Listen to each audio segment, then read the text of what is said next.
వెనక్కి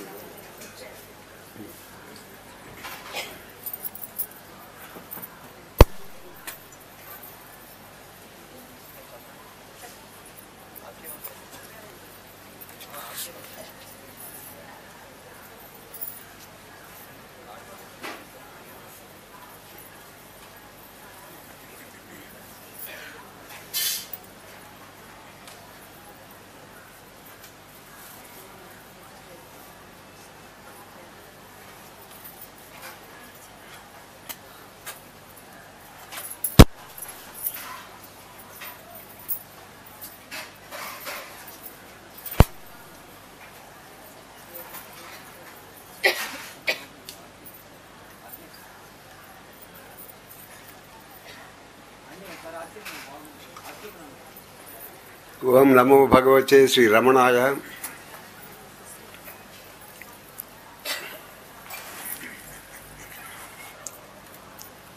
ఓం నమో భగవతే శ్రీ రామకృష్ణాయ. శివాయ నమః, శివాయ నమః. ఓం నమః శివాయ. ఓం నమో నారాయణాయ. ఓం నమో భగవతే వాసుదేవాయ. సాయిరాం, సాయిరాం, సాయిరాం. ఈ రోజున క్రమం ఈ అరుణాచల దీపోత్సవం గురించి మన ఈ పుణ్యక్షేత్రానికి వచ్చేయటం జరిగింది. ఈ రోజున ఇక్కడ క్రమం ఏంటంటే, ఇప్పుడు మేము ఏదో పిచ్చాపాట మాటలు చెబుతాం. మేము చెప్పి మాటలు ఇప్పుడు కాలక్షేపం మాటలు. ఏదో గంట సేపు మీ కాలక్షేపం తర్వాత హై స్కూల్ హెడ్ మాస్టర్ వస్తారు. ఆయన కొండ గురించి దీపం గురించి చెప్తారు. మళ్ళీ ఆయన చెప్పబోయే మాటలు నేను ఎంగిలి చేయను. ఆ చాప్టర్ వదిలేసి నేను చెప్పే విషయాలు 4 మాటలు మీ కాలక్షేపానికి చెప్తారు. తర్వాత హెడ్ మాస్టర్ మాట్లాడిన తర్వాత అక్షరమండమాల పారాయణం ఉంటుంది. తర్వాత దీపోత్సవం.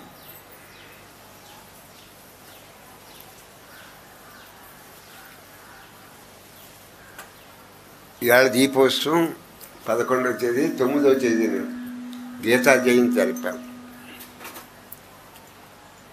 అక్కడ ఏదో శ్లోకం చదువుకున్నాం. శ్లోకం చదువుకుంటే శోకం పోతుందని. శోకం పోగొట్టిదే శ్లోకం. పూర్వం అంత వేదంలో చెప్పింది శ్లోకం కాదు, మంత్రం. వేదాల్లో చెప్పినవన్నీ కూడా మంత్రాలు, శ్లోకాలు. మొట్టమొదట ఆ మంత్రాన్ని శ్లోకంలోకి తీసుకొచ్చినవాడు వాల్మీకి మహర్షి. ఆ రామాయణాన్ని సంక్షిప్తంగా చెప్పాడు నారదుడు, దాన్ని శ్లోకబద్ధం చేశాడు. భారతీయ సాహిత్యంలో అంతకుముందు అసలు శ్లోకాలు లేవు. అంచేత రామాయణాన్ని ఆది కావ్యం అంటారు.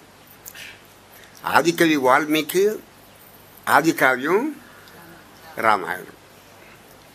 మొట్టమొదటి శ్లోక రూపంలో మన భారతీయ సాహిత్యం మొట్టమొదటి శ్లోక రూపంలో వచ్చింది రామాయణం.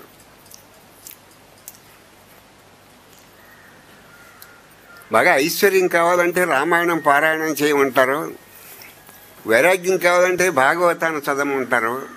మీరు చేసుకునే పనుల్లో జయం కావాలంటే భారతాన్ని పారాయణం చేయమంటారు. ఇది సాంప్రదాయం. ఇది మీరు నమ్ముతారా నమ్మరా మాకు అవసరం లేదు. సాంప్రదాయంలో చెప్పే మాటలు.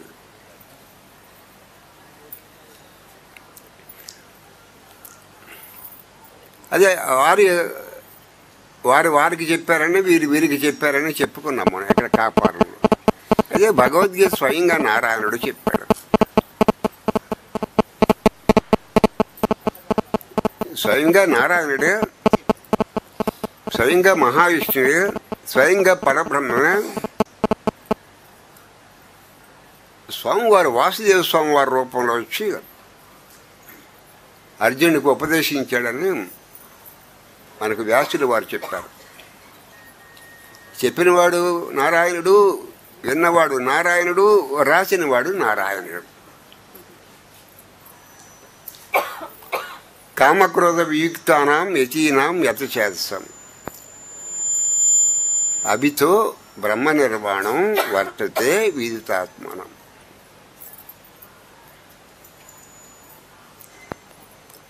మనిషి ఏ పని చేసినా సంతృప్తి కోసం చేస్తాడు.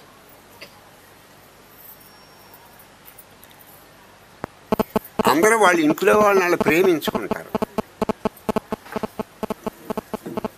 మీ ఇంట్లో వాళ్ళని మీరు ప్రేమించుకోమని ఎవరో చెప్పక్కర్లేదు. ఇక చెప్పటం ఎందుకు, ఎవరి ఇంట్లో వాళ్ళని ప్రేమించుకుంటున్నారు. మీ ఇంట్లో వాళ్ళు మీరు ఎలా ప్రేమించుకుంటున్నారో మమ్మల్ని అలా ప్రేమించమంటే ఎవరో ప్రేమించరు. మనం అంటే ఇష్టం లేక కాదు, ప్రేమించడం. ఇష్టం ఉండటం కాదు, ఇష్టం లేకపోవడం కాదు. మీ ఇంట్లో వాళ్ళని మీరు ఎందుకు అందరూ బాగా ప్రేమించుకుంటున్నారు అంటే అలా ప్రేమించుకోవడంలో మీకు సంతృప్తి వస్తుంది. ఏమొస్తుంది?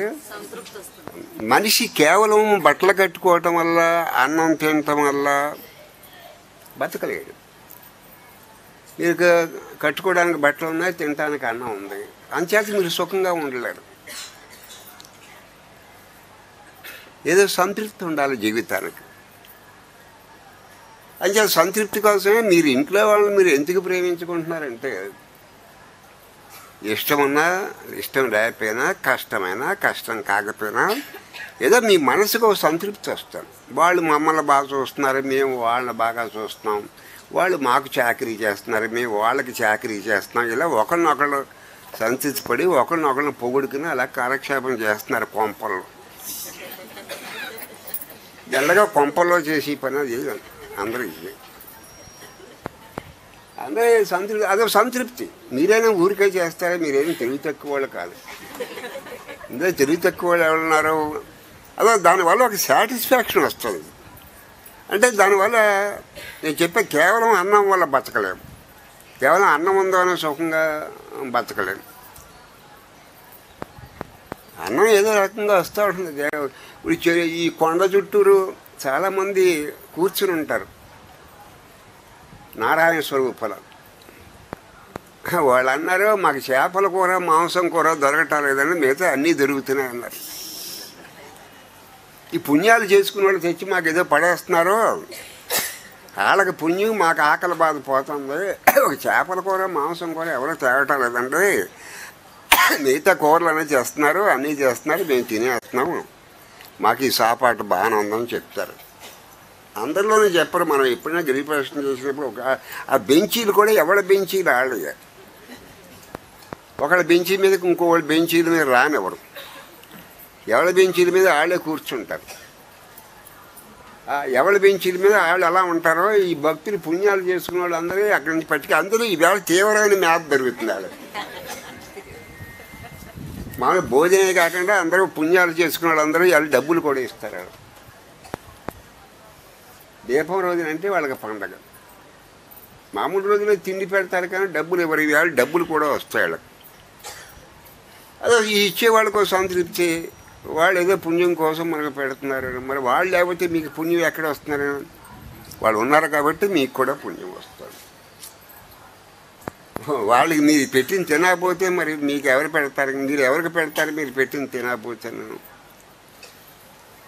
అంటే రామాయణ కాలంలో మాట చెప్తారు, ఇచ్చేవాళ్ళు ఉండేవారు కానీ పుచ్చుకునేవాడు కనపట్టారు. అందరు మేము ఇస్తామంటే మాకొద్దు, డబ్బులు ఇస్తామంటే వద్దనవారు, అన్నం పెడతామంటే వద్దనవారు. రామాయణ కాలంలో రాముడి టైంలో అందరూ ఇచ్చేవాళ్ళు కానీ మాకొద్దు, ఎవరు ఏది ఇచ్చినా ఏదో ఆఫర్ చేస్తున్నా మనం. కానీ పుచ్చుకునే వాళ్ళు చాలామంది ఉన్నారు కాబట్టి కలియుగంలో అవకాశం వచ్చింది. ఎవరో పుచ్చుకోపోతే మీ డబ్బులు ఎవరో పుచ్చుకోపోతే మీకు పుణ్యం ఎలా వస్తుంది? మీరు వండిన అన్నం ఎవరికి పెట్టకపోతే మీకు పుణ్యం ఎలా వస్తుంది? అంటే పుణ్యం చేసుకునే అవకాశాలు ఈ భక్తులకు పెరిగిపోయాయి. బాగానే సంపాదించుకుంటున్నారు, పుణ్యం కూడా బాగానే సంపాదించుకుంటున్నారు. ఇంతకీ ఈ మాటలు ఎందుకు చెబుతున్నాం? మనిషి ఏ పని చేసినా వాడు సంతృప్తి కోసం వాడు చేసుకుంటాడు. ఇంత కష్టపడి అక్కడ వండి అక్కడ పట్టుకెళ్ళి అన్నీ పెడతా ఉంటారు. ఏదో చేస్తే అదొక సాటిస్ఫాక్షన్. మనం ఏదో 10 మందికి భోజనం పెట్టామని. పుణ్యం విషయం తర్వాత విషయం, దానికి వాయి చేస్తారు, వెంటనే పుణ్యం వచ్చేది. వాళ్ళకి సంతృప్తి, వాళ్ళకి మనం 10 మందికి వేళ అన్నం పెట్టామని సంతృప్తి. అయితే వాళ్ళు మనల్ని ప్రేమించరు పాపం. మీ ఇంట్లో వాళ్ళు మీరు ప్రేమించుకుంటారు కానీ మమ్మల్ని ఎందుకు ప్రేమించరంటే మీ మీద కోపం కాదు, మా మీద మీ ఇంట్లో వాళ్ళు మీరు ఎలా ప్రేమించుకుంటున్నారో మమ్మల్ని ప్రేమించినప్పుడు కూడా మీకు సంతృప్తి వస్తే మమ్మల్ని కూడా ప్రేమిస్తారు. మీకు సంతృప్తి రావటం లేదు, మమ్మల్ని ప్రేమించలేదు, కానీ మీరు మంచివాళ్ళు, మీరు చాలా బుద్ధిమంతులు, మీరు చాలా మంచివాళ్ళే. అయితే మమ్మల్ని ఎందుకు ప్రేమించాలంటే మమ్మల్ని ప్రేమించటం వల్ల మీకేమి సంతృప్తి రావటం లేదు. మీ ఇంట్లో వాళ్ళని ప్రేమించు అంటే ఏంటి? ఆ పని కూడా మీ ఇంట్లో వాళ్ళని మీరు ప్రేమించడం కూడా సంతృప్తి కోసమే చేస్తున్నారు. మమ్మల్ని ప్రేమించమంటే ప్రేమిస్తారు. ఎప్పుడు ప్రేమిస్తారు? దానివల్ల మీకు సంతృప్తి వస్తుంది. లేకపోతే మమ్మల్ని ప్రేమించడం, మమ్మల్ని ప్రేమించడం వల్ల మీకు సాటిస్ఫాక్షన్ వస్తామనుకోండి, అప్పుడు ప్రేమిస్తారు. మమ్మల్ని ప్రేమించమని అడిగినా మమ్మల్ని ప్రేమించడం వల్ల మీకు సంతృప్తి రాకపోతే అడిగినా కానీ ఏమి చేయరు. యాక్షన్ ఉండదు, మాటలు ఉంటాయి కానీ యాక్షన్ ఉండదు ఇంట్లో. అయితే మానవుడే వాడు మానవుడు ఏ పని చేసినా డబ్బు సంపాదించుకుంటాడు. ఏం చేసుకుంటాడు మనిషి? ఏం చేస్తాడు రోజుని? జనరల్గా కామన్గా మనిషి ఏంటంటే డబ్బు సంపాదించుకుంటాడు. డబ్బు వల్ల ఏంటంటే మనకు కొన్ని అవసరాలు, అంటే మనకి కొంచెం పొట్ట వెళుతుంది, బట్ట వెళుతుంది, మీరు ఏదైనా బజార్లో కొనుక్కుంటూ ఉండొచ్చు. ఏదో మొత్తం మీద కాలక్షేపానికి ఈ డబ్బు సంపాదించి మనకు పొట్ట ఉంది, పొట్ట కోసం మనం ఏదో తినాలి, అంచేది డబ్బు ఉండాలి, ఏదో అలా సంపాదించుకుంటూ ఉంటాం. జనరల్గా మనిషి చేసేది. తర్వాత ఈ శరీరం వచ్చిందంటే ఇంద్రియాలు వచ్చేస్తాయి. ఒక తమిళనాడులో ఒక శివభక్తి ఈ మాట అన్నాడు, విష్ణు భక్తుడు కాదు, ఒక శివభక్తుడు అన్నాడు, ఎవరి శరీరం చూశాడు పొంగిపోతున్నారో అసలు శరీరం ధరించడం అశుద్ధంతో సమానం అని చెప్పాడు. తిట్టుకుంటే వాళ్ళని తిట్టుకోండి శివభక్తుడు. ఒకళ్ళు ఎవరి శరీరాలను చూసి పొంగిపోతున్నారో, అసలు శరీరం మనకి ఎప్పుడు వస్తుంది? శరీరం అజ్ఞానం ఉంటే శరీరం వస్తుంది.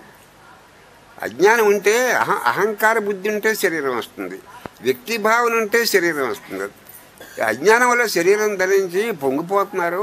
ఎంత అసలు సబ్జెక్ట్ ఏంటంటే అంతకంటే నీచమైంది, అంతకంటే అపరిశుద్ధమైంది, అది మలంతో సమానం.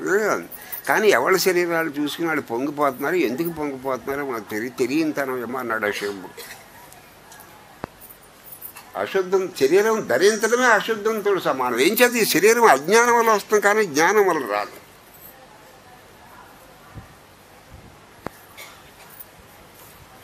అది ఏదో జన్మించాం అనుకుంటున్నాం. జన్మిస్తాడు, మరణించిన వాడు జన్మిస్తాడు, జన్మించినవాడు మరణించిన వాడు జన్మిస్తాడు. ఈ చక్రంలో అలా తిరుగుతూ ఉంటారు. ఏదో ఒక మహాగురువు, మహాజ్ఞానం ఎవడో మిమ్మల్ని మేలుకొనే వరకు, మీ హృదయంలోకి మిమ్మల్ని మేలుకొలిపే వరకు అలా తిరుగుతూ ఉంటాం వాండరం. కనుక మన శరీరానికి ఇచ్చే ప్రాముఖ్యత మన మనస్సుకి ఇవ్వదు.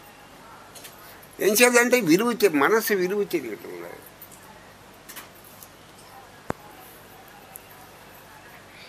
మనం ఏదైనా దుమ్ము పడితే అలా దులిపేసుకోవాలనుకుంటాం. మరి మనసులో ఎంత దుమ్ము పడుతుందో ఆ మనసులో పడి దుమ్ము కూడా దులిపితే వల్ల బుద్ధి కూడా మనకు రావటం లేదు.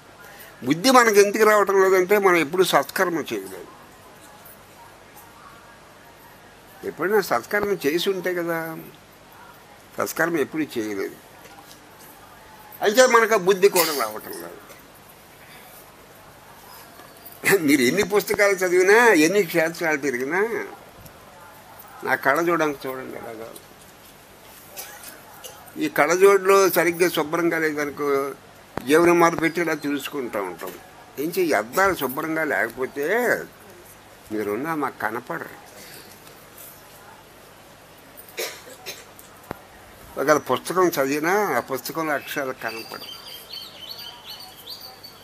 అంటే మన బుద్ధి నిర్మలంగా ఉంటే, మన బుద్ధి నిశ్చలంగా ఉంటే, అందులో దుమ్ము పడకుండా ఉంటే, ఎందులోని ఆ బుద్ధిలో దుమ్ము పడకుండా ఉంటే, ఇస్త్రీ బట్టలే కనుక ఆ బుద్ధి మనకు ఉంటే అప్పుడు భగవద్గీత అర్థమవుతుంది. అప్పటి వరకు మసగ్గా ఉన్నవాడికి ఏం కనిపిస్తుంది? మీరు అక్కడ అందరూ అక్కడ ఉన్నారు, నా కళ్ళకు మసక, మీరున్నా నాకు కనపడరు. అలాగే నా బుద్ధి సరిగ్గా లేనప్పుడు భగవద్గీత చదివినా, ఏదో కాలక్షేపం కోసం చదివినా, ఆ భగవద్గీత హృదయం నాకివ్వదు, నా హృదయాన్ని గీతకి ఇవ్వదు. ప్రతి శరీరానికి ఇంద్రియాలు ఉన్నాయి. ఆ ఇంద్రియాలు లేకుండా శరీరం ఎలా ఉంటుంది? ఆ శరీరయాత్ర నడవాలంటే ప్రతి శరీరాలు ఇంద్రియాలు. జనరల్గా మనం చనిపోయే లోపల శ్మశానానికి వెళ్ళే వరకు జనరల్గా మనం జాగ్రత్తగా ఆలోచించేస్తే అన్ని ఇంద్రియాలని ఎలా సంతృప్తిపరుచుకుందాం అని ఆలోచిస్తాం. కానీ ఆత్మజ్ఞానం గురించి ఆలోచిస్తాం. ఆత్మజ్ఞానం వస్తుందా రాదు వదిలేండి, దాని గురించి అలా ప్రయత్నం చెయ్యం. ఏదో సినిమాలకు వెళ్ళిపోతాం కళ్ళకి ఆనందం కోసం. మీకు అర్థం అవుతుంది. ఈ లోకవాసన ఉంది కాబట్టి లోకం కవర్లు వింటూ ఉంటాం. ఇక టీవీలకి కేర్ ఆఫ్ అడ్రస్, ఇప్పుడు అందరూ టీవీలే. కేర్ ఆఫ్ అడ్రస్ ఆ టీవీలు ఎక్కువ చూసి కొలిది మనకు రజోగుణం వచ్చేస్తుంది. భగవంతుడు ఏం చెప్పాడంటే మాయ 3 గుణాలలో ఉంది. మాయ అంటే ఎక్కడో ఉందనుకుందా, మీ మనస్సే మాయ. రజోగుణం, తమోగుణం, సత్వగుణం ఈ 3 గుణాలు లేకుండా మనిషి ఉండడు. వాడి బ్రాహ్మీ స్థితిని పొందిన వాడు కానీ ఈ 3 గుణాలను అతిక్రమించలేడు. మాయ అంతా మీ 3 గుణాల్లో ఉంది. మనం అందరం మీలో చాలామంది మేము బుద్ధిమంతులు ఏమనుకుంటున్నారు, కొంతమంది మేము సంస్కృతం బాగా చదువుకున్నాం, ఇంగ్లీష్ బాగా చదువుకున్నాను బాగా అనుకుంటున్నారు. మీకు అర్థం అవుతుంది. కొంతమంది మేము చాలా తెలియగలవాళ్ళం అన్నీ అందరినీ ఉద్ధరిస్తాం అని కొంతమంది అనుకుంటున్నారు. ఈ తెలివిగలవాళ్ళు అసలు సబ్జెక్ట్ ఏంటంటే, ఈ తెలియగలవాళ్ళు, ఈ పండితులు, మంచివాళ్ళు అనుకోడు, ఇదంతా మాయలో అనుకుంటున్నారు. కానీ మాయ దాటిన తర్వాత ఇలా అనుకుంటున్నామంటే మనం 100కు 100 మాయలో ఉన్నాం. ఇది కొండ గుర్తు. ఇదేంటి ఇప్పుడు నేను చెప్పేది? ఇప్పుడు చాలామంది మేము పండితులు అనుకుంటారు, కొంతమంది ధనవంతులు. ధనం అంటే అక్కడ మాయ. వాల్మీకి చెప్పాడు రామాయణంలో, ప్రపంచంలో ఉన్న మాయ అంతా ధన రూపంలో ఉంది.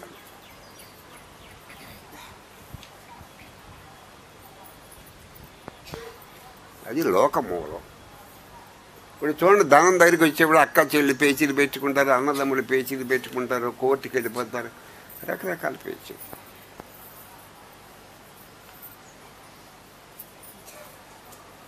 అంటే భగవంతుడు ఏం చేశాడంటే అక్కడ చిల్లరగా పెట్టడం ఇష్టం లేక మాయ అంతా ధనంలో పెట్టి వదిలేశాడని చెప్పాడు వాల్మీకి. ఇది వాల్మీకి చెప్పాడు, ఋషివాక్యం. ఇదేమిటిది? ఋషివాక్యం.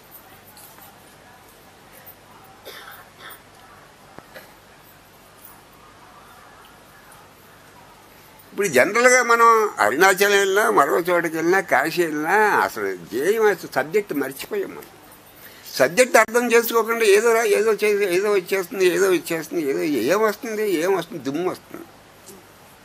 ఆ రోడ్ల మీద దుమ్ము వచ్చి మన బట్టల మీద పట్టడం తప్పించి ఇంకా మీకు ప్రాపర్గా భగవంతుడు చెప్పిన వాక్యాలని ఉన్నట్టుగా మీకు అవగాహన అవ్వాలి.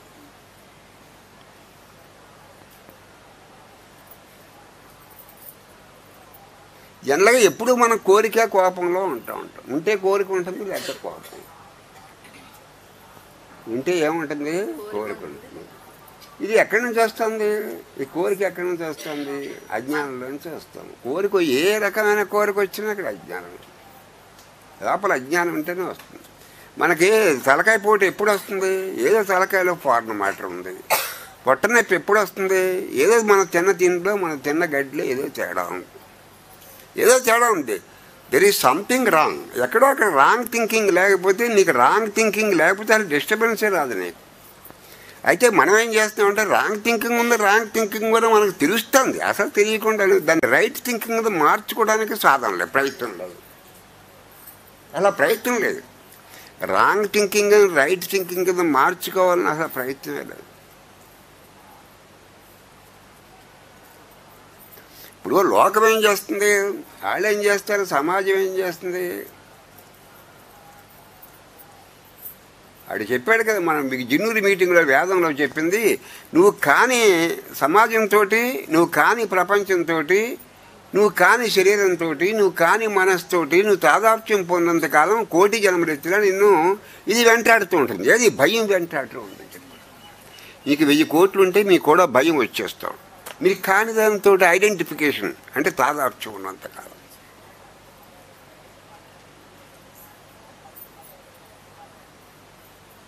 జనరల్గా మనుషులను చూస్తూ అంటే 100కి 1 శాంతిగా ఉంటూ ఉంటారు. మిగతా వాళ్ళు అందరూ ఇది అశాంతితో బాధపడుతున్నారు. డబ్బు ఉన్న వాళ్ళకి అదే పని, డబ్బు లేని వాళ్ళకి అదే పని. చదువుకున్న వాళ్ళకి అదే పని, చదువుకోలేని వాళ్ళకి అదే పని. బయట ఏదో ఉంది, లోపల ఏం లేదు. బయట ఏదో ఉంది, ఏదో పొందాలి. ఎవడ ముఖం చూసినా అశాంతే.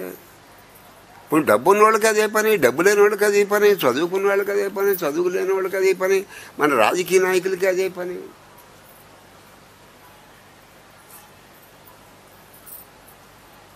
మొన్న ఎవరో ఆ పాలకులో అమ్మగారిని అడిగాను, ఏంటి హ్యాపీ, ఏదో మీటింగ్లో కలుసుకుని అడగాలని అడిగి ఎలా ఉన్నారు, హ్యాపీగా ఉన్నాయి.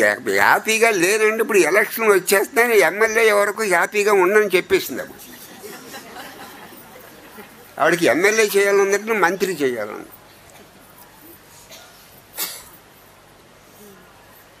అప్పుడు కానీ హ్యాపీగా ఉండని నా ముఖం మీద చెప్పేసి.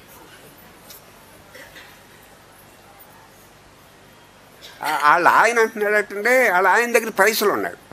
డబ్బు నువ్వు మంత్రి అయితే నాకు ఇంకేవాళ్ళ మంత్రి గారు ఆయన అంటారు, నువ్వు మంత్రి అయిపోము ఆయన చెబుతున్నాడు. మంత్రి గారు హస్బెండ్ అంటారు కదా.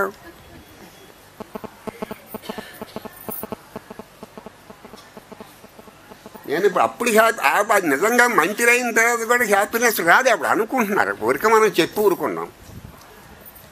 యేసుక్రీస్తు బాగు ఎంతమందికి అని చెప్పగలం? ఊరికే ఆవిడ ఏదో చెప్పారు, ఏదో మీటింగ్లో గొడవలు, అక్కడ 10 మంది ఉండగా మనం ఏం మాట్లాడతాం మీటింగ్లోనే. అంటే ఆవిడ మంత్రి అయిపోయిన తర్వాత తెలుస్తుంది అందులో ఏ హ్యాపీనెస్ లేదు, గలాటా తప్పించాలి.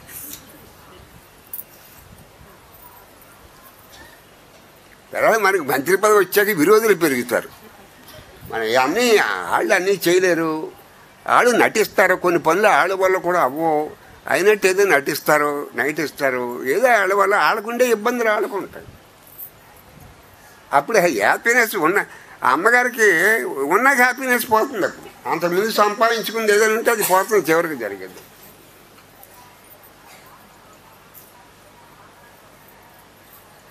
ఈ సాధన యొక్క ప్రయోజనం ఏంటి? సాధన ముందు అర్థం లేకుండా ఎలా సాధన చేస్తారు? మీకు ముందు లెక్క ఎలా చేయాలో తెలిసాక అప్పుడు లెక్క చేయాలి. లెక్క ఎలా చేయాలో తెలియకుండా లెక్క చేస్తే ఎలాగా? ముందు మనం ఆ లెక్క చేసే ముందు లెక్క ఎలా చేయాలో తెలుసుకున్నాక అప్పుడు లెక్క చేస్తే ఆన్సర్ వస్తుంది. అది ఎలా చేయాలో తెలియకుండా మనం లెక్క చేయటం మొదలు పెట్టకూడదు.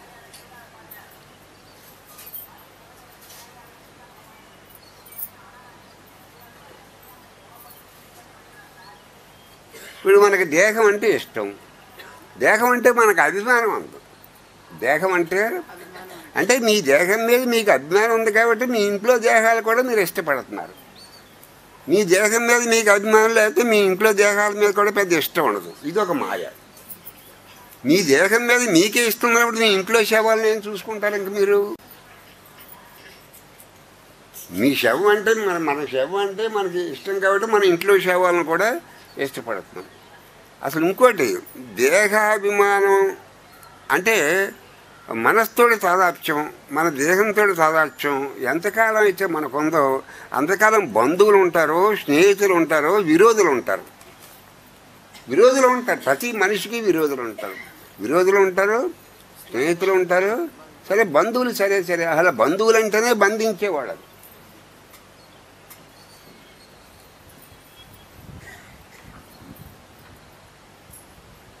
మా చుట్టాలు అని చెప్పుకుంటారు. ఆ చుట్టం చేసేది లేదు, ఏమీ లేదు, ఎవరికి అలా చెప్పుకొని తిరుగుతూ ఉంటాం. అదే మా చుట్టాలు ఈ మా చుట్టాలు, ఎమ్మెల్యే గారు మా చుట్టం, మంత్రి గారు మా చుట్టం. అదో సంతృప్తి, పెచ్చోళ్ళు అలాగే సంతృప్తి కోసం ఏదో పాపం ఏదో సంతృప్తి పడాలి కదా. రోజులు వెళ్ళాలి కదా, అసలు రోజులు గడవాలి కదా.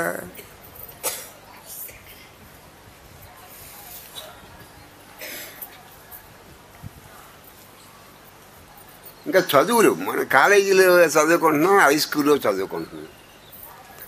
ఆ చదువుల వల్ల మనం పట్టు వెళ్ళిపోతుంది. అంటే ఏదో కృషి నేర్పుతారు వాళ్ళు, దానివల్ల మనకు పట్టు వెళ్ళిపోతుంది. పట్టు ఉంది కాబట్టి కానీ దానివల్ల శాంతి రాదు, జ్ఞానం రాదు. ఈ భారతదేశాన్ని పాడు చేసే వాళ్ళు ఎవరంటే చదువుకున్న వాళ్ళే, కానీ చదువు లేని వాళ్ళు ఎవరో పాడు చేయటం లేదు.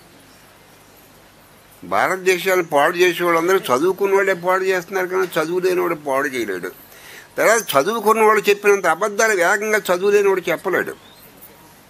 చెప్పిన అబద్ధం చెప్పకుండా చదువుకున్నవాడు ఎన్ని అబద్ధాలని చెబుతాడు. చదువు లేని వాడు మనమేం చెప్పగలం?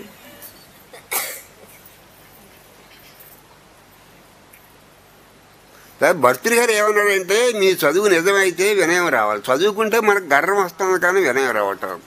బాగా చదువుకుంటే గర్వం వస్తుంది, బాగా డబ్బు సంపాదిస్తుంటే గర్వం వస్తుంది, బాగా అధికారం వస్తే గర్వం వస్తుంది.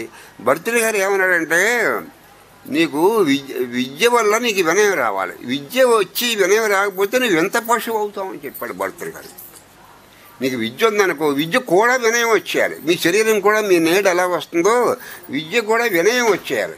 అలా వినయం రాకపోతే అప్పుడు ఏమవుతావు అంటే వింత పశువు అవుతావు అన్నాడు. అది భర్తృ గారు చెప్పాడు. ఇంకో సాంస్కృతిక కవి ఏం చెప్పాడంటే ఈ చదువు లేని వాడు చెట్టుతో సమానం, గోడతో సమానం ఆడన్నాడు. చదువు లేని వాళ్ళందరూ చెట్లతో సమానం, ఈ గోడతో సమానం అని చెప్పాడు. అంటే ఎక్కడో ఈ చదువులో ఎక్కడో లోపం ఏంటి, మనం చదివి నిజమైన చదువు అయితే వినయం రావాలి. మరి చదువుతా అంటే గర్వం వస్తుంది కానీ వినయం రావటం అంటే చదువులో, ఎడ్యుకేషన్లో, సెటప్లో ఎక్కడో లోపం ఉంది.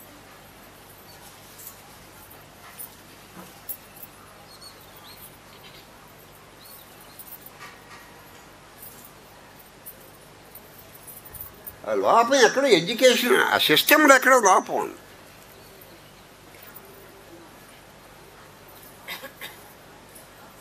ఆడి చదువుకున్న చదువు నిజమైతే ఆడు అణిగుంటాడు కానీ ఎగిరెగిరి పడ్డం. ఆ చదువు నిజమైన చదువు అయితే ఆడు అణిగుంటాడు కానీ ఎగిరెగిరి పడ్డ. ఎగిరెగిరి ఎందుకు పడుతుంది అంటే ఆడు చదివిన దాడికి తెలియలేదని, ఆడు చదివిన దాడికి అర్థం అవ్వలేదు. అంటే ఆడు జీర్ణం అవ్వలేదు, ఆడు చదివిన చదివాడికి జీర్ణం అవ్వలేదు. మనం ఏం చెప్పుకున్నాం అక్కడ? ఇక మా మేస్టార్ వచ్చేస్తున్నారు, నేను తొందరగానే ముగించేస్తాను. దీపోత్సవం ఆయన సొమ్మది, ఆయన సొమ్ము ఆయనకి ఇచ్చేద్దాం. ఈ నేను నేను నేను నేను నేనోనికి అరుణాచలం పోతే ఈ గొడవ నేను నేను నేను ఆ నేనేమో ఈశ్వరుడు సొమ్ము అని తెలియక మనం సొంతం అనుకుంటున్నాం. ఎవరి సొమ్ము వాళ్ళకి ఇచ్చేస్తే మనం సుఖపడతాం. కొంతమంది ముసలోళ్ళు ఆ పిల్లలు పంచిపెట్టమని అడిగినా పంచిపెట్టరు. ఏమంటే ఇప్పుడు నుంచి పని మమ్మల్ని గౌరవంగా చూస్తారో చూడరు అడుగున్నారు. ఇప్పుడు ఇంట్లో అందరూ పంచిపెట్టేస్తామంటే నువ్వెంత అంటే నువ్వెంత అంటారు. ఇప్పుడు శుభ్రంగా పచ్చల కింద అనుకున్నారు, నా ప్రాణం పోతే కానీ వాళ్ళు చెప్పేస్తున్నారు మేము పంచిపెట్టాం. పంచిపెట్టేస్తే వాళ్ళు ఎగురుతారు, పంచిపెట్టకపోతే అనుకుంటారు.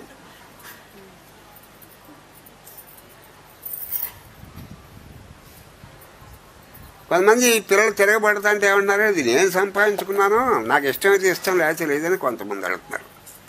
అంటే తాతగారి దగ్గర నుంచి ఆస్తి లేకపోతే తండ్రి సంపాదించుకుంటే పిల్లలకు సంపాదించాలని కోర్టు ప్రకారం అక్కడ చట్ట లా ప్రకారం తెలియదు. తాతగారి దగ్గర నుంచి వస్తా అంటే వీడికి హక్కు ఉంది, వాడే వాడు సొంతంగా ఆర్జించుకున్నాడు అనుకోండి, ఇష్టమైతే ఇస్తాడు లేకపోతే లేదు. అది చట్టం చేయడానికి ఇది లేదు, అదే కోర్టుకి వెళ్తే దెబ్బలు పెట్టడానికి అని చెప్పి వీళ్ళు అనుకుంటున్నారు. అంటే వాళ్ళు అణిగి ఉండాలండి, అణిగి ఉండకపోతే ఎదురు తిరుగుతారు వీళ్ళు, వీళ్ళు బుద్ధిమంతులు అంటే ఎదురు తిరుగుతారు వీళ్ళు.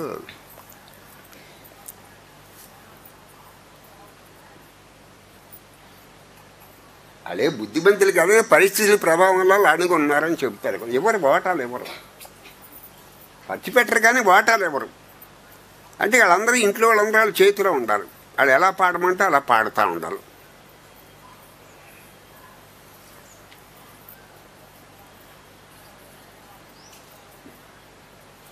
ఇది మనకి ఎంజాయ్ ఎటర్నిటీ. మనకి ఏం చెప్పుకున్నాం గీతా జయంతిలో? Enjoy eternity, enjoy absolute, enjoy bliss, everywhere and every time. Everywhere and every time అంటే మనం ఏమనుకుంటున్నాం, కామక్రోధ వీక్తానం యచినాం. మనం ఏంటంటే ఈ ప్లేస్లోకి వెళ్తే ఆ ప్లేస్లోకి వెళ్తే మోక్షం వచ్చేస్తుంది, ఈవేళ మోక్షం లేదు, రేపు సాయంత్రం 6ంటికి మోక్షం వచ్చేది, ఇలాగేదో అనుకుంటూ ఉంటాం కదా. వైకుంఠానికి వెళ్తే మోక్షం వచ్చేస్తుంది, కైలాసానికి వెళ్తే మోక్షం వచ్చేస్తుంది, ఇవన్నీ ఏదో అనుకుంటూ ఉంటాం. చచ్చిపోతే మోక్షం వచ్చేస్తుంది, ఏమైనా ఎలా అనుకుంటాం. ఇదంతా తెలియని తలవని భగవంతుడు స్వామివారు చెప్పారు. మీరందరూ మంచివాడే తెలియక అలా అనుకుంటున్నారు. ఇగో ఇప్పుడు మోక్షం లేదు, మనకి 3 అవుతుంది, 5ంటికి వచ్చేస్తుంది. ఇక అరుణాచల్లో మోక్షం లేదు, కాశీ వెళ్తే మోక్షం వచ్చేస్తుంది.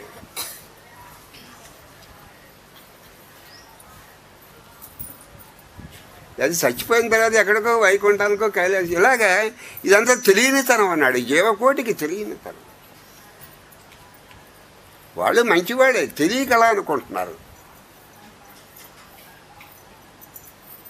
రాగద్వేషాలు లేని మనిషిని చూసి కొలిచి చూడాలనిపిస్తుంది.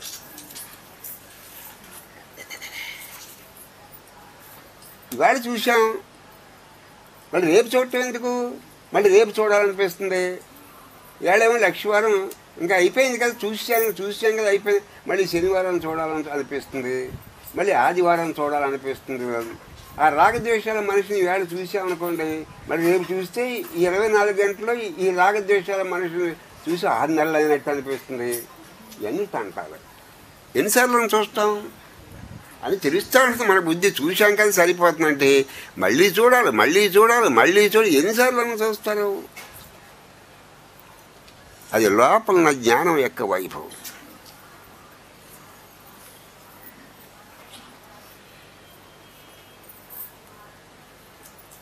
నేను చూశారు కదా, ఈవేళ ఏం చూస్తారు? అయిపోయింది కదా. వెళ్ళరండి అంటే వాళ్ళు వెళ్ళరారు, మళ్ళీ చూస్తారు.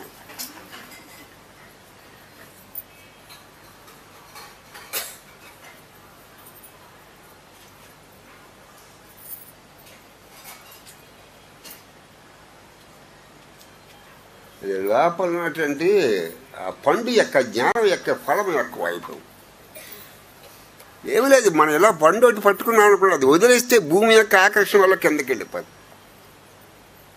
అంటే ఇలా వదిలేస్తే భూమి మీద పడమని చెప్పక్కర్లేదు. ఆ భూమి యొక్క ఆకర్షణ తనంతరం కిందకి లాగేసుకుంటుంది. అలాగే మనస్సును అలా రాగద్వేషాలు అంటే కామక్రోధాలన్నా రాగద్వేషాలు నోటి అన్ని పర్యాయ పదాలు. అవి రాగద్వేషాలు అలా వదిలేసి అనుకోండి, మనసు అదే వెళ్ళి గూట్లో పడిపోయింది. నేను నేను నేను నేను అనేసి ఈ ప్రపంచం అంతా మన స్వామి అంటారు, సొత్తి గలవాణి స్వామి అంటారు. ఈ ప్రపంచంలో మనం పుట్టాం, కొంతకాలం అటు ఇటు తిరుగుతాం, తర్వాత చచ్చిపోతాం. అంతే కదా. కొంతకాలం భూమి మీద అటు ఇటు తిరుగుతాం, ఈ ఊరైనా ఆ ఊరైనా, తర్వాత ఎప్పుడూ చచ్చిపోతాం. మరి సొమ్ము అంతా ఎవరిది? సొమ్ము స్వామిది. మనం ఈ ప్రపంచం ఉండగా ఇక్కడికి వచ్చాం, ప్రపంచం ఉండగానే ఈ ప్రపంచం ఇది విడిచిపెట్టేసి మనం వెళ్ళిపోతాం. అప్పుడు ఇదంతా ఈ సొత్తు అంతా ఎవరిది? స్వామిది. అంటే స్వామి సొత్తి గలవాడు స్వామి.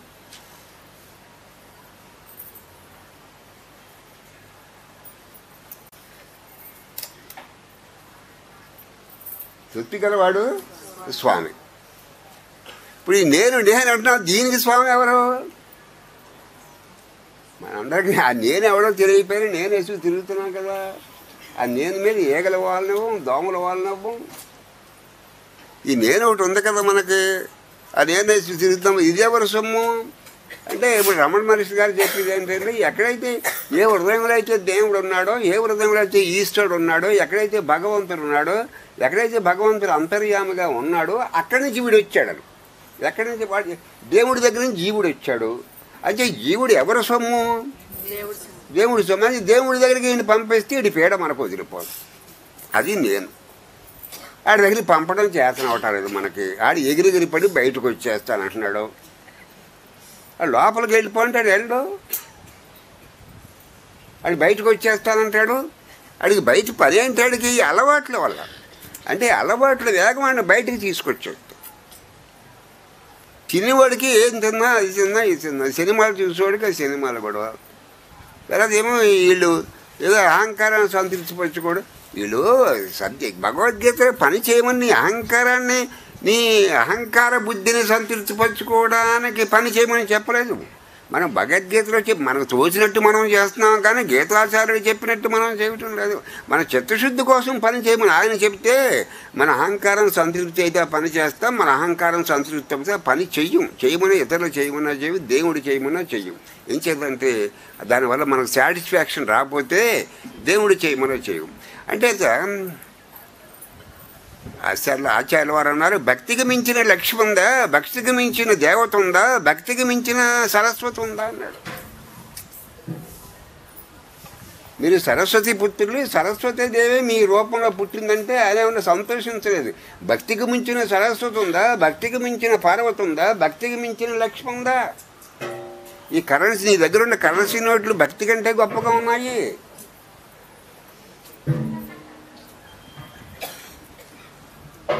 మన దగ్గర ఏదో కాగితం ముక్కలు ఉన్నాయి, వేసి తిరుగుతున్నాం కదా, అది భక్తి కంటే నీ దగ్గర ఉన్న లక్ష్మి గొప్పగా ఉందా? ఆచార్యుల వారు అన్నారు మీరు సరస్వతి పుత్రులు అన్నారు. అంటే చదువు బాగా వచ్చిందని ఎవరికి అంటే ఆచార్యుల వారి దగ్గర వైభవం ఎక్కడొచ్చిందంటే అనుభవం ఉంది, సబ్జెక్ట్ తాలూకు అనుభవం ఉంది. అనుభవం చేతిలో పెట్టుకుని అది ఎలా చెప్పాలో ఎక్స్ప్రెషన్ ఉంది.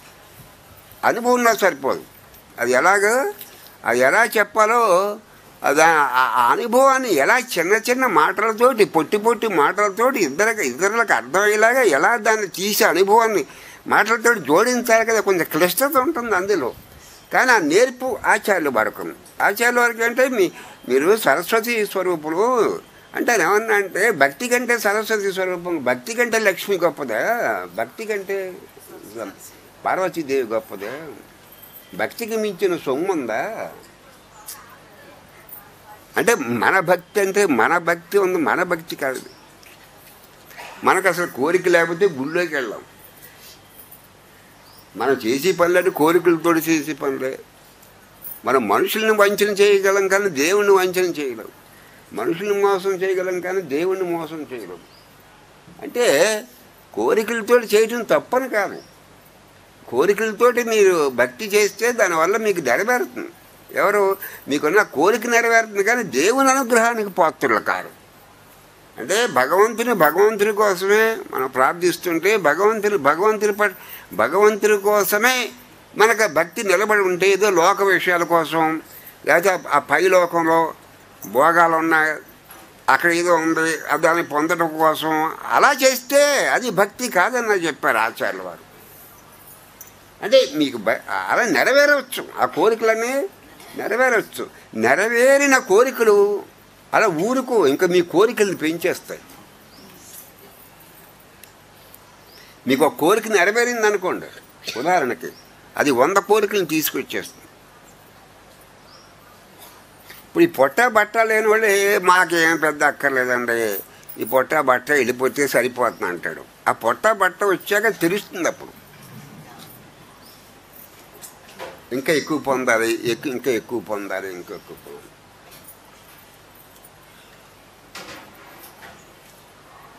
అది లేనప్పుడు అది ఉంటే సరిపోతుంది అనిపిస్తుంది. అది వచ్చాక ఇంకేదో పొందాలని మనసు బయటికి పోతూ ఉంటుంది, ఇంకా వేగంగా పోతూ ఉంటుంది.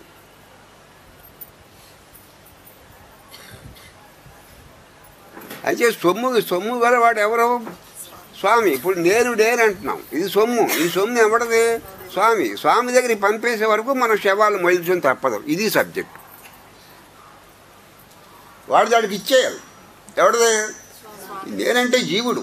మీకు అర్థమవుతుంది. మనం ఏదైతే నేను అంటున్నామో వీడు జీవుడు, వీడు రాంగ్ అయ్యి, వీడు ఫాల్స్ అయ్యి, వీడు బాడీ బౌండ్ అయ్యి, వీడు ఇగ్నరెన్స్. వాడు ఏంటి?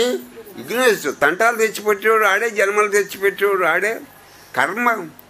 ఈశ్వరుడు దయాసముద్రుడే, ఈశ్వరుడు కరుణాసముద్రుడే, కరుణాసముద్రుడే. కానీ కర్మఫల దాత కూడా దయాసముద్రుడే. మీరు చేసిన కర్మకు ఫలితం ఇవ్వకుండా ఉండడు. అప్పుడు ఆయన తిట్టుకునేవాడు దయాసముద్రుడే. మీకు పడవలసిన మొట్టికాయలు మీకు పడితేనే కానీ బుద్ధి రాదని అడుగు తెలుస్తుంది. ఇప్పుడు ఎద్దుని కొడతాం, ఎద్దుని ముట్టుకుంటూ వెళ్ళిపోతాయి, ముట్టుకోపోతే వెళితే ఏం చేస్తాం? కొడతాం, అంతే కదా. మనం కూడా చెబుతున్నాడు పాపం, మనం వినం కాబట్టి ఇంకా కర్మ ఫలాన్ని ఇచ్చి దెబ్బలు కొడతా ఉంటాడు. ఆ దెబ్బలు కొట్టిన బుద్ధి రావటం లేదు, మనకి బొత్తిగా ముద్దు బారిపోయాం.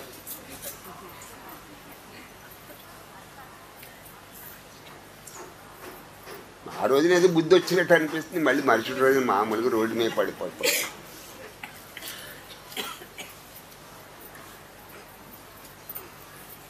కామక్రోధ వీక్తానం యతీనాం చేస్తాం అంటే వాడు ఏమంటాడంటే, నువ్వు సాధ్యమైనంత వీటి వేగం తగ్గించుకో. ఏటి వేగం? కోరిక, కోపం. అంటే ఇష్టాలు, అయిష్టాలు. ఇక్కడ ఏం ఇష్టాలు అయిష్టాలు తగ్గించుకోమంటున్నాడు ఎవరు స్వామివారు. కానీ దేహాభిమానం ఉన్నంతకాలం అవి తగ్గవు. పాము మీద కొడితే పాము చచ్చిపోతుంది, కానీ పుట్ట మీద కొడితే పాము చనిపోతుందా? నాకు లోపల క్యాన్సర్ జబ్బు ఉందనుకోండి, కొబ్బరి నూనె రాసుకుంటే తగ్గిపోతున్నది. క్యాన్సర్ జబ్బు కొబ్బరి నూనె రాసుకుంటే సరిపోతుందా?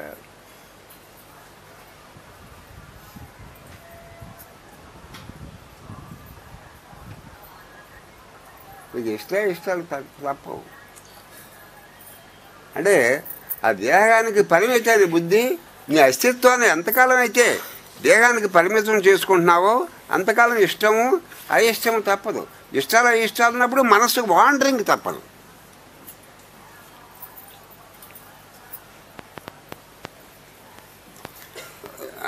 ఆచార్యులు వారు ఏమన్నారంటే, గీతను అధ్యయనం చెయ్యి, కొంచెం గంగ నీళ్ళు తాగితే గంగ నీళ్ళు లేకపోతే బింది నీళ్ళు తాగే ఎక్కర్లేదు, కొంచెం తాగితే చాలు. భగవద్గీత నీకు మొత్తం అంతా అర్థం అక్కర్లేదు, ఒక్క మాట అర్థమైతే చాలు, కొంచెము చాలు. గంగా నది నీళ్ళు బిందిని తాగక్కర్లేదు, ఓ డ్రాప్ తాగినా సరిపోదు. అలాగే భగవద్గీత ఏ మూల ఒక్క శ్లోకం కాదు, ఒక పాదం అర్థమైనా చాలు అన్నాడు స్వాముల వారు. గోవిందుడి రూపాన్ని ధ్యానం చేసుకో, గోవిందుడి నామాన్ని స్మరించుకో. నీకు ఏదైనా కలిగి ఉంటే ఇతరులకు సహాయం చేయి, సహాయ కలిగి లేకపోతే అలా పడుండు. అంటే దాని అర్థం ఏంటంటే, ఉపకారం చేసే శక్తి లేకపోతే అపకారం కనీసం చేయకని. అలా పడి ఉండమని అంటే అర్థం ఏంటంటే, నీకు చేతనైతే ఉపకారం చేయి, ఉపకారం చేసే శక్తి లేకపోతే అపకారం మటుకు చేయకని.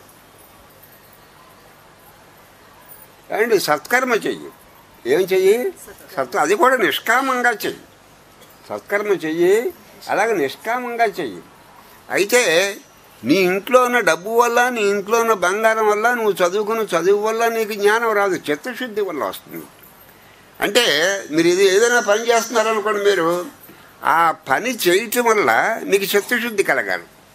చిత్తశుద్ధి కలగకపోతే అది పని కాదు, ఆ పని బంధిస్తుంది మిమ్మల్ని.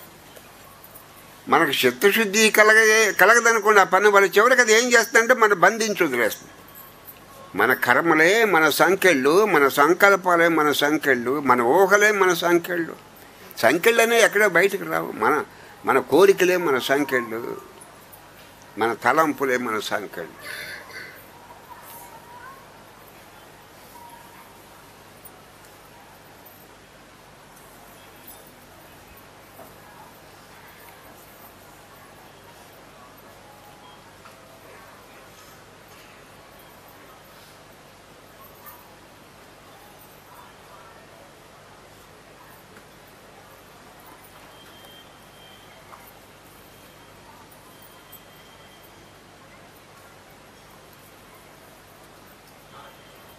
అంటే సాధ్యమైనంత వరకు కోరికల వేగం తగ్గించుకో, అలవాట్ల వేగం తొందరగా తగ్గదు. నీ ప్రయత్నం చేయాలి, ఈశ్వరుడు అనుగ్రహం ఉండాలి. అసలు ఈశ్వరుని స్మరించడానికే ఈశ్వరుడు అనుగ్రహం ఉండాలి. నీ ప్రయత్నం చేయాలి, ప్రయత్నం ఫలిస్తుందా లేదన్నది ఈశ్వరుడు యొక్క చేతిలో ఉంది. నీ చేతిలో ఉన్న పని నువ్వు చెయ్యి, ఈశ్వరుడు చేతిలో పని చేస్తాడు చేయడు, నీకు పని చేస్తాడు చేయడు, అనుగ్రహిస్తాడు అనుగ్రహించడు, ఆ గొడవ వదిలేదు. Leave to God. నీ చేతిలో పని నువ్వు చేసి వదిలేసిన తర్వాత వస్తుందో రాదో, వచ్చేది వస్తుందో రాదో, అది అంతకు దానివల్ల నీ మనసు పాడవుతుంది. అది వచ్చినా రాపోయినా పాడవుతుంది. అంచేది నీకు చిత్తశుద్ధి, నువ్వు ఏ పని చేసినా ఆ పని నిజమవును, అది ఆ పని నేను ఉద్ధరిస్తుందో లేదో నీకు ఎలా తెలియాలంటే, సర్వసాధారణంగా మనిషి వాడు స్వార్థం కోసం వాడు పనిచేస్తాడు. ఇప్పుడు రాజకీయ నాయకులు అక్కడ చెరువు తవ్విస్తే, ఇక్కడ రోడ్డు తవ్విస్తాం, ఎలక్షన్లు వచ్చేస్తున్నాయి అంటున్నారు. అది ఎందుకు ఆ చెరువు ఎందుకు తవ్విస్తున్నాడు? ఓట్ల కోసం. అక్కడ గోడ ఎందుకు కట్టిస్తున్నాడు? ఓట్లు. దానివల్ల చిత్తశుద్ధి రాదు. నీకు పడితే 4 ఓట్లు పడవచ్చు, కానీ చిత్తశుద్ధి రాదు. చిత్తశుద్ధి లేకుండా బ్రాహ్మీ స్థితి రాదు, బ్రహ్మానుభవం రాదు. అంటే మన మాట దేవుడు చూడడం, మన చేతితో చేసే పని దేవుడు చూడడం. ఆ లోపల సంకల్పం ఏంటి? నువ్వు ఎందుకు మాట్లాడుతున్నావు, ఎందుకు చేస్తున్నావు, నువ్వు ఎందుకు మాట్లాడుతున్నావు, అలా పని ఎందుకు చేస్తున్నావు, నువ్వు ఆ లోపల ఉన్నటువంటి సంకల్పాన్ని బట్టి చూస్తాను. దాన్ని బట్టి నీకు చిత్తశుద్ధి కలుగుతుంది. కానీ వీటి వల్ల బయట మనం చేసే జిమ్మిక్కుల వల్ల ఏం కలగదు. జిమ్మిక్కుల వల్ల మనకేం జ్ఞానం రాదు. కుయుక్తుల వల్ల, కుతంత్రాల వల్ల, జిమ్మిక్కుల వల్ల జ్ఞానం రాదు. ఇప్పుడు మనిషికి ఎవరికి రాలేదు అక్కడ.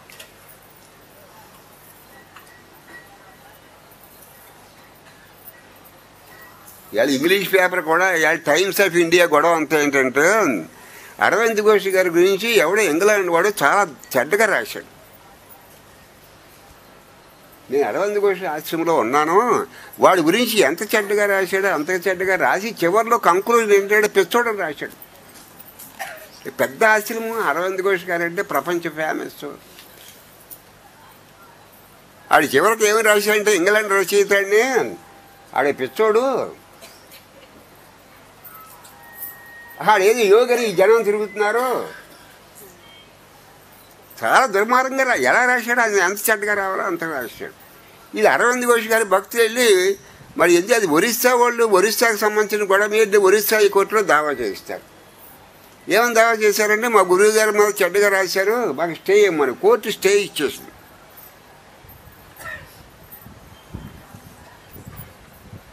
కోర్టు పాపం ఇంకా విచారణ పారం లేదు, స్టే ఇచ్చేసింది. ఇప్పుడు వాడేమంటున్నాడంటే, ఆ చెడ్డగా రాసిన పుస్తకాలు మీ ఇండియాలో ప్రకటించను, మంచిగా రాసిన పుస్తకాలు ప్రకటిస్తాను. నేను అరవింద్ ఘోష్ గారి ఆశ్రమంలో 5 ఏళ్ళు ఉన్నాను. ఆ చెడ్డగా రాసిన పుస్తకాలను ఇంగ్లాండ్లో ఉంచేస్తానులేంటే, మీ గురించి ఈ అరవింద్ ఘోష్ గారు చాలా గొప్పవాడిన పుస్తకాలు నేను ఇండియాలో ప్రకటిస్తాను అని హైకోర్టులో ఆడు చెబుతున్నాడు. చివరికి హైకోర్టు వాయిదా వేసేస్తాను. ఆడు తీర్పు చెప్పడం అడుగుతాంటే ఇదో వాయిదా వేసేస్తున్నాడు. చివరికి ఆ పుస్తకాలు మన ఇండియాలో ప్రకటించలేడు హైకోర్టు. నేను అరవింద్ ఘోష్ గారి భక్తులు, నాకు ఎలా పాండి ఏంటి మా గురువు గారు అరవింద్ ఘోష్, మీ గురువు గారు నీకేంటే నీ విశ్వాసం నువ్వు కాపాడుకో, ఎవడో రాశాడు నీకెందుకు, నీ కంగారేంటి, నీ విశ్వాసం నువ్వు కాపాడుకో. దాని టైమ్స్ ఆఫ్ ఇండియాలో ఒక పేజీ అదే గొడవ.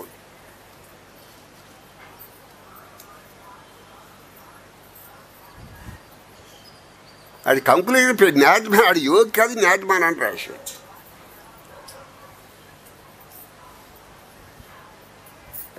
నీ కంగారేంటి అంటే, నీ మీద నీకు నమ్మకం లేదు. నీ మీద నీకు నమ్మకం లేని మాట ఎవడో రాస్తే నీ కంగారంటే, నీ మీద అలా నీ కంగారు వస్తుంటే నీకు సబ్జెక్ట్ తాలూకు బలం నీకు లేదు, ఆ సబ్జెక్ట్ తాలూకు స్ట్రెంగ్త్ లేదు, ఆ సబ్జెక్ట్ తాలూకు అండర్స్టాండింగ్ లేదు. అండర్స్టాండింగ్ లేని మాట అప్పుడు నీకు ఊగిసిరాట వస్తుంది.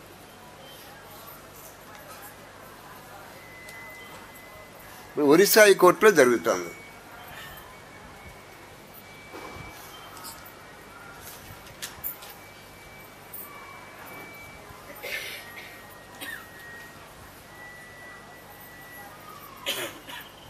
అయితే నీకు అసలు ఒక అవగాహన ఉంటే ఎవడో రాస్తే నీకు కంగారు పట్టేంటి. అది వాళ్ళు పాండీలో ఎవరితోటి ఫోన్లో చెప్పారు, నీ కంగారు ఏంటి, ఎవడో రాశాడు, నీ కంగారు ఏంటి, మీ విశ్వాసం మీరు కాపాడుకోండి. మహాత్మా గాంధీ గారు నేను జాతి పిచ్చ కాదు పీతని రాశాడు.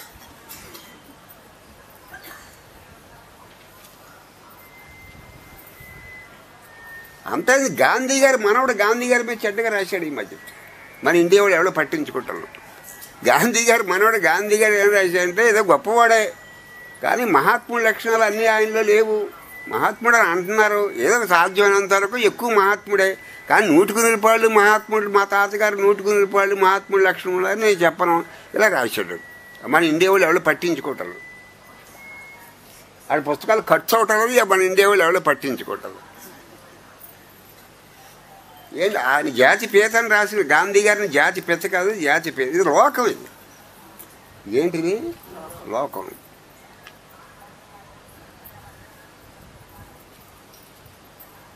అంటే ఇవన్నీ మీరు తట్టుకుంటేనే మీకు జ్ఞానం కలుగుతుంది. మీకు అర్థం అవుతుందా? ఇప్పుడు కృష్ణుడు కల్పితం అని చెప్పిన వాళ్ళు ఉన్నారు. ఇక వ్యాసుడు కల్పించాడు, కృష్ణుడు క్యారెక్టర్ నిజం కాదని చెప్పిన వాళ్ళు రాయి. అంటే ఇవన్నీ మీరు లోకవాసన, లోకంలోంచి వచ్చి అన్నీ తట్టుకుంటేనే కానీ మీ మనసుకు అంతర్ముఖం కలగదు. అంటే ఇవన్నీ భగవంతుడు ఏం చేస్తాడంటే ఇవన్నీ కల్పిస్తాడు. మాయ కదా. ఆ కల్పించడం వల్ల మీరు కంగారు పడుతున్నారనుకోండి, మీ మనసు బయటకు వచ్చేస్తున్నారు లోపల. మీకు సబ్జెక్టు తాలూకు అవగాహన లేనప్పుడు, దాని తాలూకు స్ట్రెంగ్త్ లేనప్పుడు మీకు ఏమవుతుందంటే స్ట్రెంగ్త్ లేనప్పుడు మీకేమవుతుందంటే మనస్సు ఊగిసలాట వస్తుంది. మనస్సు ఊగిసలాట వస్తుంది, లోపల అజ్ఞానం ఉందని అర్థం, లోపల అవిద్య ఉందని అర్థం. కామక్రోధ వీక్తనాం యచీనాం అంటే ఏదో వాళ్ళతో స్నానం చేస్తాం, ఏళ్ళతో చేస్తున్నాం, వాళ్ళతో ఎక్కడికి వెళ్తున్నాం, ఎక్కడికి వెళ్తున్నాం. అసలు మనస్సును నీ మనస్సును నియమించుకోవాలి, నీ మనస్సును నువ్వు కంట్రోల్ చేసుకోవాలి, నీ మనస్సును అదుపులో పెట్టుకోవాలి. అదుపులో పెట్టి ఈ కట్టుబాట్లు పూర్వీకులు మన కట్టుబాట్లు మనోనిగ్రహం కోసమే పెట్టారు, ఆచారాలన్నీ మనోనిగ్రహం కోసం పెట్టారని తెలియనితనంలో మరొకటాం. ఇప్పుడు కట్టుబాట్లు పెట్టారు, కట్టుబాట్లు ఎందుకు పెట్టారు? మనోనిగ్రహం కోసం పెట్టారు. కొన్ని ఆచారాలు పెట్టారు, ఏదో ఉపవాసాలు పెట్టారు, అప్పుడప్పుడు ఏదో ఉపవాసాలు ఏదో పెట్టారు. ఇవన్నీ ఎందుకు? మైండ్ని నీ మనస్సుని నువ్వు నియమించుకోవడం కోసం మన పెద్దలు చేసిన ఏర్పాటు. ఆయన పెంచుకోవడానికి మనం అనుకుంటాం.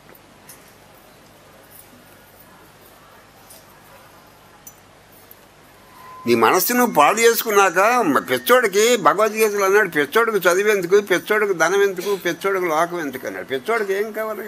పెచ్చోడికి ఏం అక్కర్లేదు. నీ మనసు నువ్వు పాడైపోయిన తర్వాత నీకు ఎందుకు ఇంటికాడిన వస్తువులు ఏం చేసుకుంటావు, బజార్లో ఉన్న వస్తువులు ఏం చేసుకుంటావు? నీ బుద్ధి పాడైపోయిన తర్వాత నువ్వు చేసేది ఏంటని?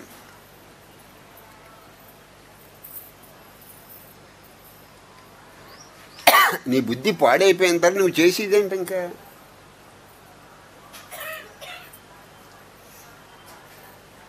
బుద్ధి బాగుంటే నువ్వు సబ్జెక్ట్ చదువుతుంటే నీకు అవగాహన అవుతుంది.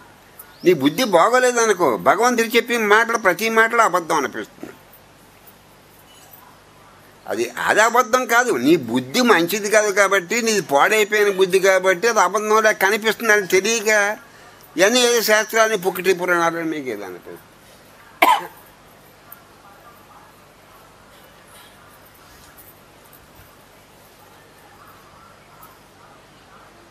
భగవద్గీత చెప్పడం ప్రారంభించి నువ్వు చెప్పే మాట నాకు వినాలనిపించలేదు. భగవద్గీత నువ్వు చెప్పావు, నాకు ఎంతో కొంత అర్థమైంది. ఇప్పుడు అనిపిస్తుంది నువ్వు చెప్పిన మాట విందాం, అలాగే చేద్దామని అనిపిస్తుందని అర్జునుడు అన్నాడు. ఏదో నువ్వు దేవుడే అనుకున్నా, దేవుడైనా మా బావ అనుకుంటున్నాను. ఇంకే దేహ అభిమానం ఉండటం వల్ల నీకు నువ్వు చెప్పినా నాకు వినాలని అనిపించలేదు. ఇప్పుడు ఎంతో కొంత అవగాహన వస్తుంది, సబ్జెక్ట్ ఎంతో కొంత అవగాహన. ఇప్పుడు అనిపిస్తుంది, ఏమనిపిస్తుంది? వినాలని అనిపిస్తుంది.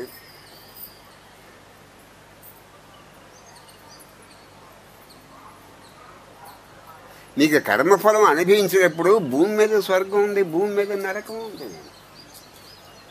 మీరు చచ్చిపోయిన తర్వాత ఎక్కడికి చోటుకి వెళ్ళేది కానిలేండి, ఎక్కడికి చోటుకి వెళ్ళాలి. మరి ఏం చేస్తాం? ఎక్కడో చోట ఉండాలి కదా.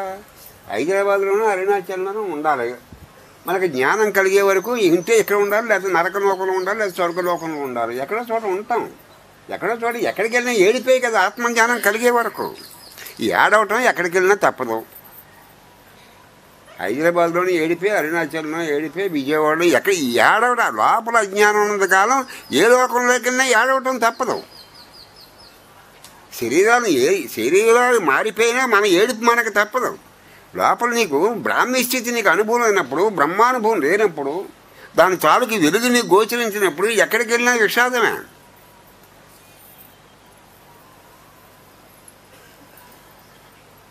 కొంతమంది చూడండి, ఏ వ్యాపారం చేసినా నష్టం వస్తుంది. ఏంటండి ఎక్కడికి ఏ పని మొదలు పెట్టుకున్నా నష్టం వచ్చేస్తుంది అనుకుంటే అక్కడ శనిగ్రహాన్ని పూజలు, ఆడికి పూజలు, ఈడికి పూజలు మొదలు పెడతారు. ఆ శనిదేవుని పట్టుకోవాలి మనం. ఆడొకసారి పట్టుకుంటాడు, ఆడు పట్టుకుంటే చాలా కాలం ఉండిపోతాడు. పాపం కొంతమంది ఉంటే 6 నెలల సంవత్సరం వెళ్ళిపోతారు. శనిగాడి పట్టుకుంటే చాలా కాలం ఉంటాడు. అదే నాడికి ఏదో ఆడికి మనం యాచకాన్ని ఏదో బుద్ధగించాలి. ఆడు ఒకసారి ఉపకారం చేస్తే ఎప్పుడు అపకారం ఆడు ఉపకారం చేస్తూ ఉంటాడు. అయితే ఎక్కువ కాలం ఉంటాడు. ఆడు వచ్చేసి తొందరగా వెళ్ళడు బయటకు. అక్కడి నుంచి మనం ఆడికి ఏదో పూజలు మొదలు పెట్టాలి, అది ముందు ఆడికి ఏదో చెయ్యాలి. ఏదో నన్ను పట్టుకున్నా తొందరగా విడిచిపెట్టారంటే ఏదో వెళ్ళిపోతాడు నెమ్మదిగా. అక్కడి నుంచి ఏదో పూజలు జపాలు, శనిగ్రహానికి జపాలు, వాడికి పూజలు. అది వదిలిపెట్టారు బాబు, ఏడిపించేస్తున్నారు నువ్వు అని ఏదో జపాలు చేయాలి. మళ్ళీ ఆ జపాలకు ఒక శాస్త్రం, దానికి ఒక ప్రత్యేకంగా అదొక మంత్రం. మళ్ళీ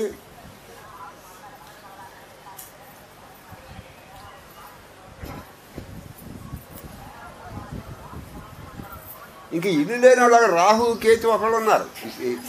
ఈ 9 గ్రహాలు వాళ్ళ కొంపలు లేవు. ఎవడెవడ కొంపలకు వచ్చి కూర్చుంటారు. వాళ్ళు ఏం చేస్తారు? మిగతా వాళ్ళు 7గురికి కొంపలు ఉన్నాయి. ఏదో బుధుడని ఇంకెవడు ఉన్నారు కదా, వీళ్ళందరికీ కొంపలు ఉన్నాయి. శుక్రుడని బుధుడని గ్రహాలకి 2 కొంపలు లేవు. వాళ్ళకి ఎవడు కొంపలు ఉంటాడు వచ్చేస్తారు. వాళ్ళు చేసే ఉపకారం చేస్తారు, అది అపకారం చేస్తారు, వెళ్ళిపోతారు. వాళ్ళు చిన్నంగా ఉంటారు. ఇప్పుడు చూడండి, ఒకసారి మన చుట్టం వస్తే కొంతమంది చుట్టాలు మన యాగి చేసి వెళ్ళిపోతారు. అన్నం ఉంటే కూర లేదని, కూర ఉంటే అన్నం లేదని. వాడు ఎక్కడో పాలకులు క్షత్రియ కళ్యాణ మంటపంలో భోజనాలు పెట్టారు. అవి సరిగ్గా లేవు, మొత్తం మీద అందరికీ అందలేదు. అయ్యేం భోజనాలు అంటే కూర్చోబెట్టి పెట్టలేదు. పోనీ ఏదో బఫే అన్నారు, బఫే నిలిచండి, అది నిలబడి తింటారు కదండి. దాని ఏదో అది లేదే, అన్నం ఉంటే పప్పు లేదు, పప్పు ఉంటే కూర లేదు అన్నారు. ఆ కళ్యాణ మంటపంలో యాగి చేసి వెళ్ళిపోయారు.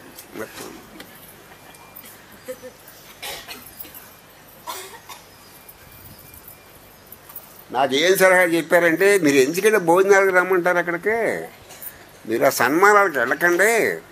మన భక్తులు కూడా గట్టికారులు కొంతమంది. అంచేది మీరు మధ్యాహ్నం 3ంటికి ఎప్పుడు మీటింగ్ పెట్టుకోండి. సన్మానాలు ఉంటే వాళ్ళు చేసుకోమనండి. దండలు వేయటం, సన్మానాలు చేసుకోవడం, పంచరత్నాలు చదవటం, వాళ్ళని చేసుకోమండి. వాళ్ళ సరదా వాళ్ళకి తీరిపోతుంది, వీళ్ళు సరదా. ఇది మనకెందుకని మమ్మల్ని భోజనాలు రమ్మంటున్నారు. ఒకటి ఉంటూ ఒకటి లేదు. మొత్తం మీద ఆ కళ్యాణ మంటపాన్ని యాగి చేయించాం. అవి రాహు కేతు ఏం చేస్తారంటే ఆడి కొంపలు వాడిద్దరికి ఎక్కడో చోట కూర్చోవాలి. ఏం చేస్తారు పాపం, నీడ ఉండాలి కదా. ఎవరో ఒకళ్ళు ఇంటిగా ఉంటారు అని చేస్తే బాగు చేస్తారు. ఒకసారి చెప్పలేం, వాళ్ళు చేస్తే బాగు చేస్తారు. ఒకసారి వాళ్ళకి ఇవ్వాలంటే జ్ఞానం కూడా ఇచ్చేస్తారు, వెళ్ళిపోతారు. లేకపోతే ఆయన కొంప అలర చేసి వెళ్ళిపోతే ఏం చేస్తారో తెలియదు, వచ్చేస్తారు. వాళ్ళు వచ్చేసేవాళ్ళు 6 నెలలు తక్కువ ఏడు ఉండి రేపు వెళ్ళిపోతే పర్లేదు. వాళ్ళు 3 రాత్రులు ఉంటారు. 3 రాత్రులు అంటే శివరాత్రి, సంక్రాంతి, ఇంకో రాత్రి, ఈ 3 రాత్రులు ఉంటా ఉంటారు. సంవత్సరం అయిపోతున్నాడు.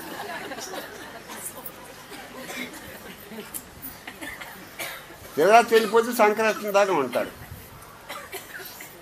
సంక్రాంతి వెళ్తే ఇంకో రాత్రి వరకు ఉండి వెళ్ళిపోతూ ఉంటారు. ఈ లోపల సంవత్సరం అయిపోతుంది. వాళ్ళ కొంపంత అల్లరి చేసేస్తారు.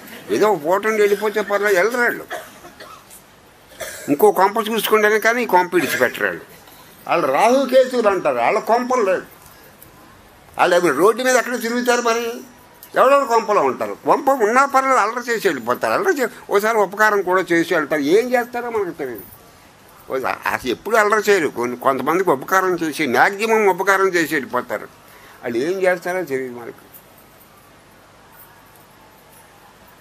చేస్తే మన సింహాసనం మీద కూర్చోబెడతారు, లేకపోతే కొంప అంతా అల్లరి చేసి వెళ్ళిపోతారు. వాళ్ళ కొంపలు లేదు.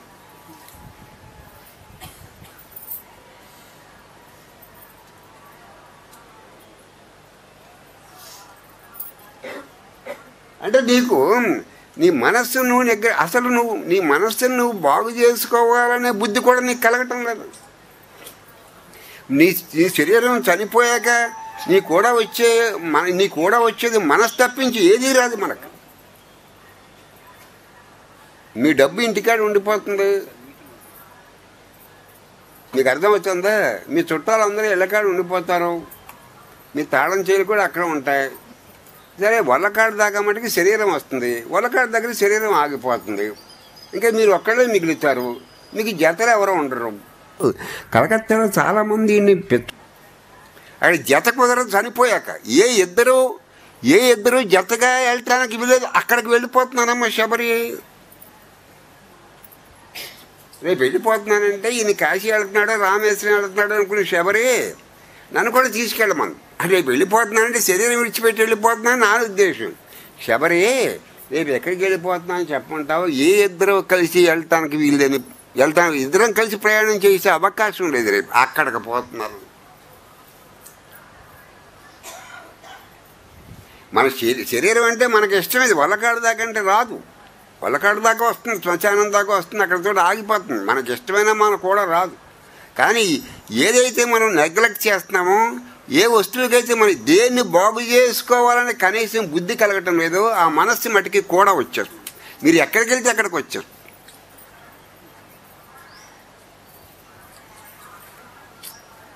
మనం బాగు చేసుకోవాల్సింది మనస్సు. అంచేది మీకు గురువుతోటి, ఈశ్వరుడితోటి, స్వామితోటి మానసికమైన అనుబంధం ఉండాలి. మీ శరీరం సామర్లకోటలో ఉన్నా, రాజమండ్రిలో ఉన్నా, మరొక చోటన్నా శరీరం ఎక్కడ ఉందన్న ప్రధానం కాదు. మానసికమైన అనుబంధం భగవంతుడితో ఉండాలి. ఈ శవం ఎక్కడో చోట ఉంటుంది, చచ్చిపోయే వరకు ఎక్కడో చోట ఉండాలి కదా. అది కానీ శరీరం ఉంది, అది చనిపోయే వరకు ఎక్కడో చోట ఉంటుంది. కానీ అది కాదు ముఖ్యం, మీ మానసిక అనుబంధం ఉండాలి.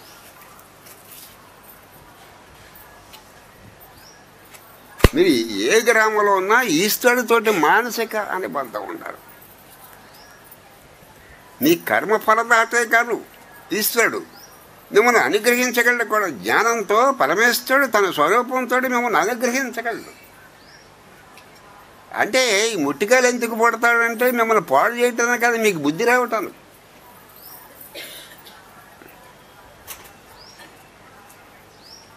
అంటే మనందరూ ఎక్కడ మిస్ అవుతున్నామంటే భగవంతుడు మనకు తల్లి, భగవంతుడు మనకు తండ్రి, రెండు ఆయన, తల్లి ఆయన తండ్రి. మన క్షేమం భగవంతుడు మన క్షేమం, ఈశ్వరుడు మన క్షేమం కోరినట్టు సృష్టిలో ఎవడో కోరడనే విషయం మిస్ అయిపోతాం. మిస్ అయిపోయి ఈశ్వరుడిని మర్చిపోతున్నాం. మీ ఇంట్లో వాళ్ళు మీకు క్షేమం కోరుతున్నారేమో అనుకుంటారు. ఎప్పుడు ఇంట్లో పేచీ వచ్చే వరకు, ఎప్పుడు పేచీలు వచ్చే వరకు మనం ఇంటికాడ సరుకులు ఎక్కువ ఉంటే, ఇంటి నిండా సామాన్లు పెట్టేసుకుంటే, బాగా చదివేసుకుంటే, బాగా డబ్బు సంపాదించేస్తే మనకు అన్నీ సుఖంగా ఉంటుంది, శాంతిగా ఉంటుంది అనిపిస్తుంది. ఆ తప్పుడు అభిప్రాయంలోంచి మీరు రావడానికి 1000 జన్మలలోంచి కూడా బయటకు వస్తారని చెప్పలేము. అది తప్పుడు అభిప్రాయం, అది రాంగ్ థింకింగ్. అందులోంచి రావడానికి 1000 జన్మలు పెట్టినా ఆశ్చర్యపడక్కర్లేదు. ఇంకేదో శాస్త్రం ఎంతమంది నీ బుద్ధి నమ్మదు కదా. శాస్త్రం మంచి విషయం చెప్పినా నీ బుద్ధిలో కల్మషం ఉన్నప్పుడు ఆ మంచిని నమ్మనివ్వదు. నువ్వు చేసిన పాడు కర్మ ఆ మంచిని నమ్మనివ్వదు. అది మంచి అయినా 100కి 100 రూపాయలు బంగారమైనా నీకు మటుకు అది ఎత్తర కింద కనిపిస్తూ ఉంటుంది. కామక్రోధ వీక్షానం యతీనాం యర్చ అంటే మనస్సుని కంట్రోల్ చేస్తూ ముందు బాడీకి కంఫర్ట్ ఎంత ముఖ్యం, మైండ్ కంట్రోల్ అంతే ముఖ్యం. దాన్ని అదుపులో చేసుకోవడం నేర్చుకోవాలి. చేత కాదనుకోండి, చేత కాదని ఊరుకోకూడదు. దాన్ని నేర్చుకోవాలి, దాన్ని నియమించడం నేర్చుకోవాలి. దానికి దోణ్ణి కట్టేసినట్టే ఈ మంత్రాలు అవి దాన్ని ఒక చోట వాండరింగ్ తగ్గించడానికి.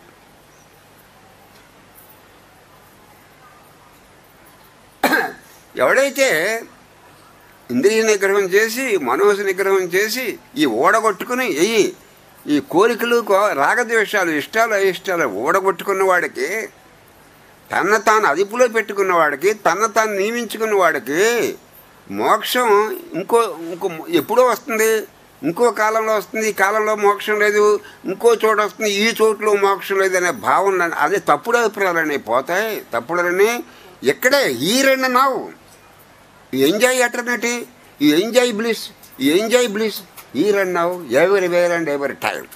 That is the message of Bhagavad Gita. Here and now, ఎప్పుడో కాదు, ఎక్కడో కాదు, ఇప్పుడుండి ఎప్పుడో ఉంటే ఎక్కడ లేదనుకోండి, ఎక్కడో వస్తుంది అనుకోండి, ఇప్పుడు లేదనుకోండి, ఎప్పుడో వస్తున్నది కాదు. 100కి 100 రూపాయలు అసత్యం అని చెప్పాడు శాస్త్రం. ఒక కాలంలో ఉండి ఇంకో కాలంలో లేకపోతే, ఒక ప్రాంతంలో ఉండి ఇంకో ప్రాంతంలో లేకపోతే నిజం కాదు, అది సత్యము కాదు, అసత్యమే. ఏం చేయాలి, మనకి నిజము కంటే అబద్ధానికి ఎక్కువ ఇష్టపడతాం. ఏం చేసి ఇష్టపడతాం, మన మనస్సు అబద్ధం కాబట్టి. భగవద్గీత చదువుతున్నాము, మన గీత నామసహస్రం. మీ ముక్కులో గాలి బయటకు వచ్చి లోపల అంత సమగ్రంగా అక్కర్లేదు, అది సంపూర్ణంగా అక్కర్లేదు, కొంచెమైనా అర్థం చేసుకున్నా చాలు అంటాడు ఆచార్యుడు.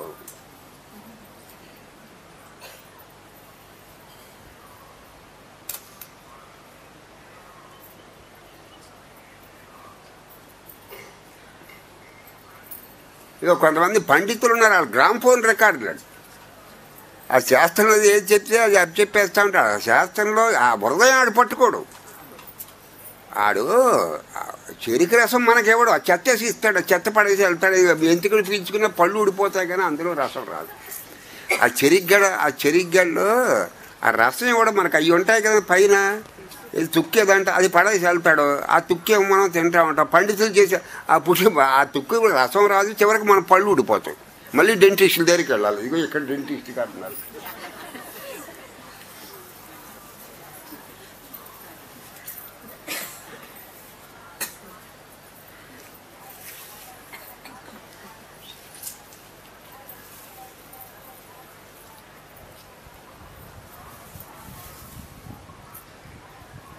ఈ మధ్యన గుళ్ళో ఎవడో ప్రసాదం పెడతాంటే ఏమంటే కొంచెం పెట్టండి, తక్కువ పెట్టంటే అది తింటాను కాదు నాకటానికని చెప్పాడు.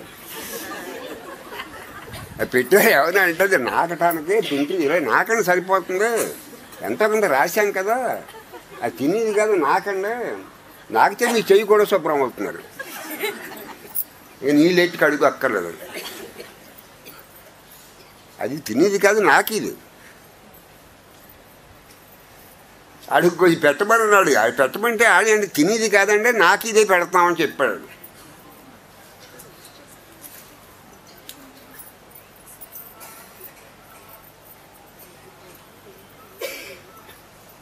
మనం ఎవరికైనా పదార్థం ఇస్తున్నాం అనుకోండి, లేకపోతే అన్నమే పెడుతున్నాం అనుకోండి, ఇంకోటి చేస్తాం. అక్కడ పెట్టడం ప్రధానం కాదు, అసలు మన ఉద్దేశం ఎలా ఉండాలి. ఆ గివింగ్ హ్యాబిట్లో అలా మన సంకల్పం ఎలా ఉంది, మనం అది సంకల్పం ఎలా ఉంది, అది ఇచ్చేటప్పుడు ఏ ఉద్దేశంతో ఇస్తున్నాం అది ప్రధానం, కానీ బయట ఉన్న పదార్థం ముఖ్యం కాదు. అదే కుచేలుడు కృష్ణుడికి అటుకులు ఇచ్చాడు, ఆ పైగా అటుకులు అటుకులు, ఆ అటుకులు వాసన. ఆ పెళ్ళానికి ఏమీ లేక కుచేలుడి పెళ్ళం నిలవటుకులు ఇచ్చేసింది. ఏమీ లేని దాని బదులు పోనీ నిలవటుకులు తింటుంది. ఆడంటాడు, ఆ పిచ్చోడు అంటాడు, ఆ నిలబడి అంత గొప్పగా ఉన్నాయంటాడు ఆడు. ఈ కృష్ణుడు ఇచ్చిన అటుకులు అంటే ఆడు భక్తి తింటున్నాడు కానీ అటుకులు తింటారా? ఆ కృష్ణుడు అంటాడు ఈ అటుకులు తిరిగి ఎంత రుచిగా ఉన్నాయి, ఎంత గొప్పగా అంటాడు. ఆ అటుకులు వెనకాలన్న భక్తి తింటున్నాడు, అటుకులు తింటారా వాడు? అవి వాసన మనం తినలేము, అవి పరమాత్మ తింటున్నాడు అంటే అక్కడ భక్తిని తింటున్నాడు. అంటే అటుకులు ఇచ్చే వెనకాల ఆ మోటివ్ ఏంటను అది ఎంజాయ్ చేస్తున్నాడు. మనం ఊసేస్తాం, అది నింగం, అది ఆ వాసన పెట్టి ఆ వాసన అటుకులు.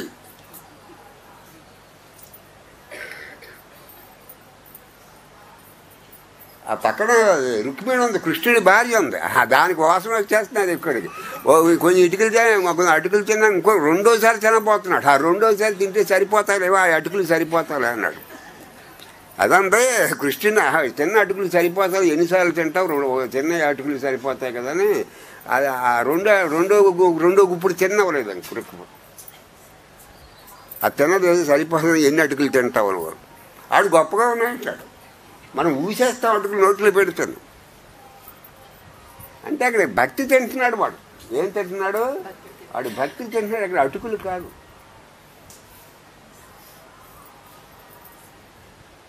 అంటే లోపల మోటివ్ ఏంటని, అందుకే మనం ఏదో పని చేస్తున్నాము, ఏదో మాట్లాడుతున్నాము, ఏదో ఆలోచిస్తున్నాము, ఈ లోపల మోటివ్ ఏంటి అసలు?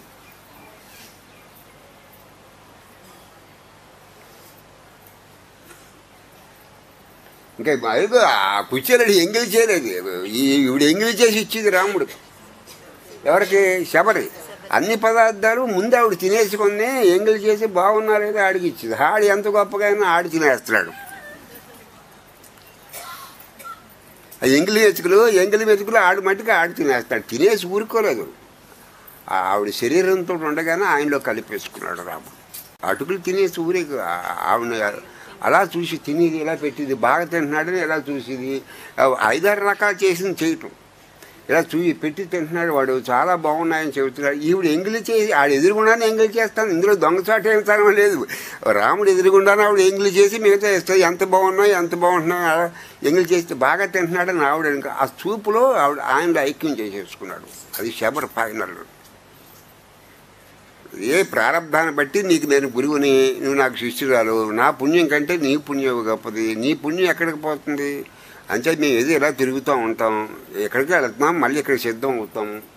నీకు భగవంతుడు నీ దగ్గరికి వచ్చి నేను ఐక్యం చేసుకుంటాడు, నా కూడా ఎందుకు నువ్వు, అది శబర పుణ్యం.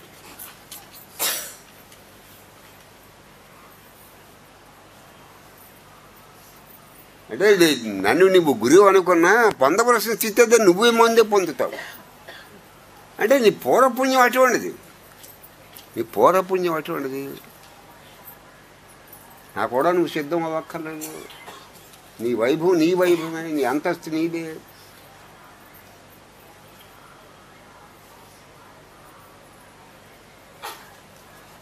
ఒకసారి అమెరికాలో స్వామీజీ మాట్లాడుతుంటే, మీ గురువు గారి కంటే నువ్వే గొప్పవాడవయ్యా, మీ గురువు గారికి చదువు లేదు సంధ్య లేదు, సబ్జెక్ట్ నువ్వే బాగా ప్రజెంట్ చేస్తున్నావు, అది మీ గురువు గారే గొప్పవాడు అన్నాడు. ఆడన్నాడు, ఏ గురువు అయితే నన్ను తయారు చేశాడు ఆ గురువు నాకంటే ఆ గురువు కంటే నేను గొప్పవాడు అనకండి, అది అపచారం అన్నాడు.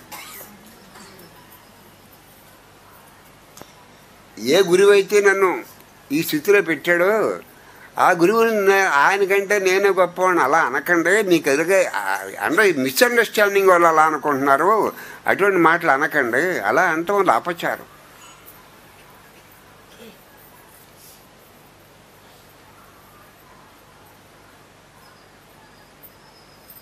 One touch is enough, one look is enough, one word is enough.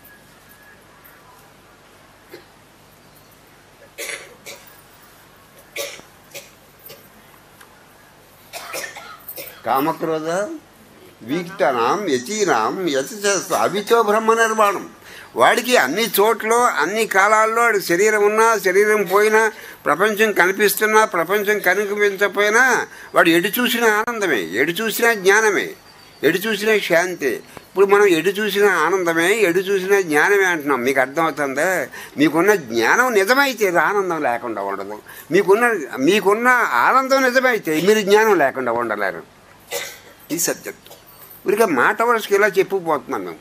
జ్ఞానము ఆనందము వేరు కాదు, జ్ఞానము ఆనందం వేరు కాదు. మీకున్న ఆనందమే నిజం అనుకోండి అండి. If it is true knowledge, if it is loyal knowledge, if it is faithful knowledge, అది నిజమైతే, ఏది మీకున్న జ్ఞానమే నిజమైతే ఆ ఆనందం లేకుండా జ్ఞానం ఉండదు. మీకు ఎప్పుడైనా ఆనందం వచ్చేసింది అనుకోండి, అది నిజం అనుకోండి. అంటే బయట వస్తువులను బట్టి కానీ, బయట పదార్థాలను బట్టి కానీ, లేకపోతే బయట ఏదో వస్తువు యొక్క తాదాత్మ్యం వల్ల వచ్చిన ఆనందం అది నిలబడదు, అది పెర్మనెంట్, అది టెంపరీ. అవన్నీ ఏంటి? టెంపరీ. అంచేత ఎక్కడైతే ఆనందం ఉందో అక్కడ జ్ఞానం ఉంటుంది, ఎక్కడైతే జ్ఞానం ఉందో అక్కడ ఆనందం ఉంది. ఆ రెండాటిని విడదీయలేము. నిప్పుని వేడిని ఎలా విడదీయలేము, జ్ఞానాన్ని ఆనందాన్ని విడదీయలేము. అంటే జ్ఞానం ఉన్న చోట ఆనందం ఉంటుంది. అక్కడ ఎక్కడైతే ఆనందం ఉందో అక్కడ జ్ఞానం ఉంటుంది, ఎక్కడైతే జ్ఞానం ఉందో అక్కడ ఆనందం ఉంటుంది. ఆ రెండు విడదీయటానికి వీల్లేని.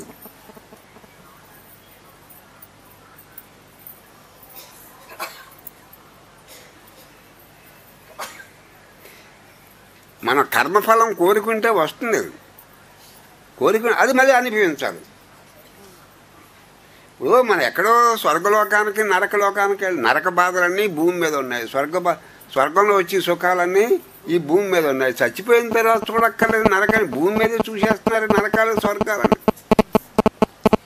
చనిపోయే వరకు ఆగక్క, అంతవరకు వెయిట్ చేయకండి. అది వెయిటింగ్ ఎందుకు? ఇంకా వెయిటింగ్ అక్కర్లేదు. స్వర్గాలు నరకాలు ఎలా ఉంటాయి ఇక్కడ మనకి ఇంచుమించుకి శాంపుల్ తెలిసిపోతున్నాయి. ఇక్కడ మనకు అనుభవం తెలుస్తుంది కదా మీకు, ఇంచుమించుగా స్వర్గాలు ఉంటుందో నరకాలు ఉంటుందో ఆ కర్మానుభవం మీకు వచ్చేటప్పటికీ అది మీకు అనుభవం అయిపోతూ ఉంటుంది. ఇది శాంపుల్.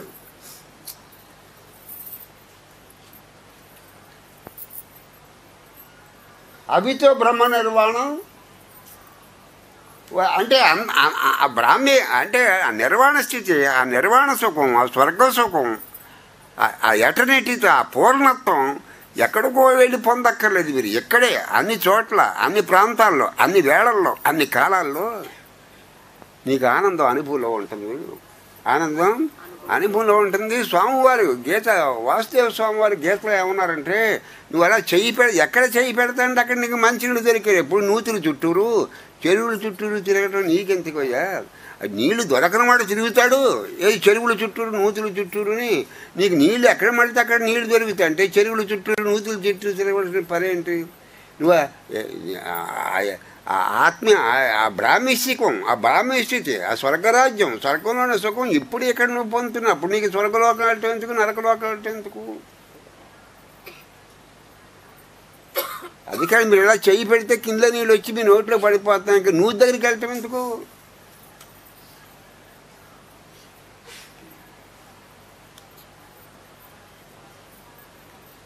మీకు కావలసిన ఆనందం, మీకు కావలసిన శాంతి, మీకు కావలసిన సుఖం మీకే అనుభవంలోకి అందుతుంటే ఇంకా బయట గొడవలు ఏదో చేస్తే ఏదో వస్తుంది, ఏదో చేస్తే ఏదో వస్తుందని అది తిరగవలసిన పని లేదు. మీకు బాగుంటుంది, మీకు అవసరం లేదు. ఎవడు బ్రాహ్మీ స్థితి పొందిన వాడికి అవసరం లేదు.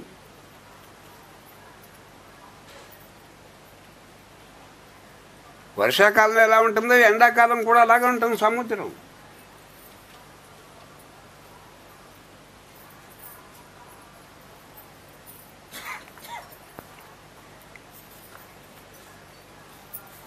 అంటే ఇంద్రియ నిగ్రహం మనో నిగ్రహం నేర్చుకున్నవాడు లేదా కోరికలు ఇష్టాయిష్టాల్లోంచి విడుదల పొందినవాడు లోపల నువ్వు ఏదిగా ఉన్నావో దాని తాలూకు ఎరుకు వచ్చినవాడు వాడికి ఈ బ్రాహ్మీ సుఖం అని నిర్వాణ సుఖం బుద్ధుడు చెప్పాడు చూడండి. నిర్వాణ సుఖం, ఆ పరిపూర్ణ సుఖం పొందటానికి ఎక్కడికి వెళ్ళక్కర్లేదు, ఇక్కడే పొందొచ్చు, ఈ టైంలోనే పొందొచ్చు, ఎక్కడే పొందొచ్చు, ఎక్కడికి వెళ్ళక్కర్లేదు. ఏదో కాలంలో పొందింది కాదు, ఇక్కడ ఈరన్నావు.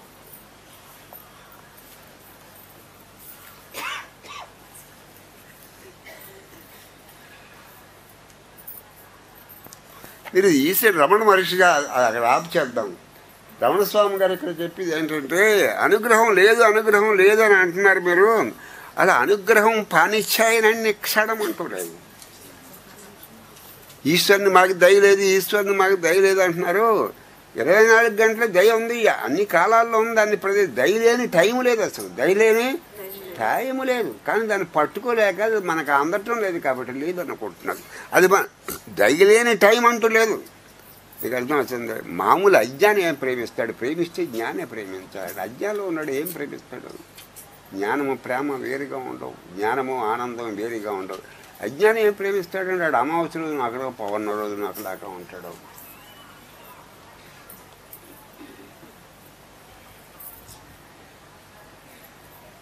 ఆ వైభవం అంతా జ్ఞానంలో ఉంది. ఏ జ్ఞానం అంటే భౌతిక లౌకిక జ్ఞానం కాదు. నీకు అర్థం అవుతుందా? కొంతమంది మేము తెలివైన ఆ తెలివితేటలు కూడా మాయలో తెలివైన వాళ్ళు. కొంతమంది మేము తెలివైన వాళ్ళని నిజంగా తెలివితేటలు ఉన్నది లౌకికమైన తెలివి అంతా మాయలో ఒక భాగం. ఈ పాండిత్యం కూడా మాయలో ఒక భాగం. నేను పెద్దవాళ్ళు అనుకోవడం కూడా మాయలో ఒక భాగం. మాయ పెద్ద మనుషులు. మేము పెద్ద మనుషులు అనుకునే వాళ్ళు కూడా మాయలో పెద్ద మనుషులు. అంటే మాయలో ఉన్న మనుషులు వాళ్ళు పెద్ద మనుషులు అని చెప్పుకోవడానికి పనికి వస్తుంది అంతే. ఆడు ఇక్కడ తోడు సంతృప్తిపడిపోయి ఇక్కడ అణిగిపోతాడు, ఆ డెస్టినేషన్ మిస్ అయిపోతాడు.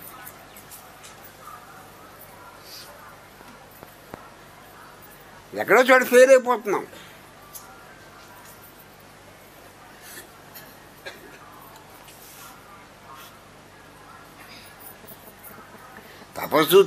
తపస్సు అంటే ఏంటి? నీకు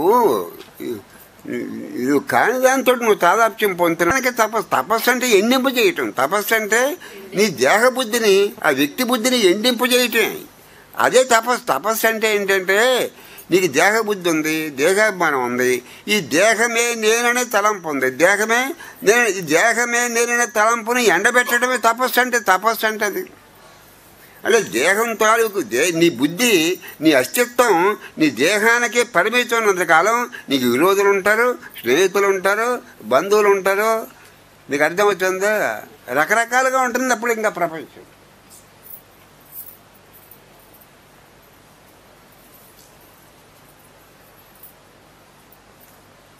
ఈ నేను నీ సొమ్ము అనుకుంటున్నావు, నీ సొమ్ము కాదు, ఇది స్వామిది. ఆ స్వామి దగ్గరికి గంటేయండి, ఆ గంట నుంచి చేతనే ఉంటుంది. ఎవడ సొత్తు అడిగి ఇచ్చేస్తే మనం సుఖంగా ఉండొచ్చు. ఈ నేను ఎవడ సొత్తు? ఈశ్వరుడు సొత్తు. ఈశ్వరుడికి స్వాధీనం చేస్తే ఇంకా నేను గొడవ పోతుంది. అప్పుడు అది చేయలేకపోతారు. అది చేయటానికి ఇంత ఘోర సత్కర్మ చెయ్యాలి. నీకు అయితే చిత్తశుద్ధి సంపాదించాలి.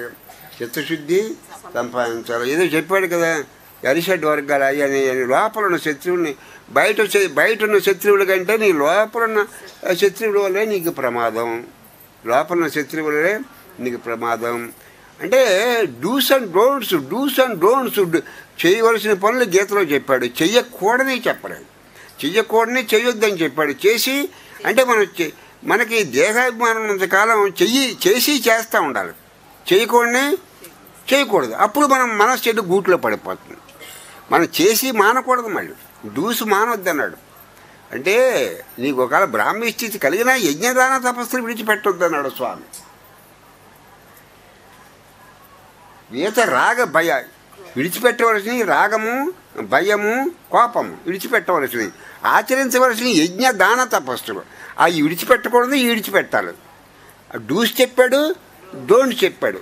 నువ్వు చేసే పని మానేస్తే నువ్వు సత్కర్మ చేస్తూ కర్మయోగి అవ్వాలి. కానీ నువ్వు చేసే పని మానేసేత నువ్వు చేతిలో ఉన్న పని మానేసినంత మాత్రం భగవంతుడు నీకే డ్యూటీ అయితే ఇచ్చాడో అది మానేసినంత మాత్రం చేత నువ్వు కర్మయోగి అవ్వలేవు.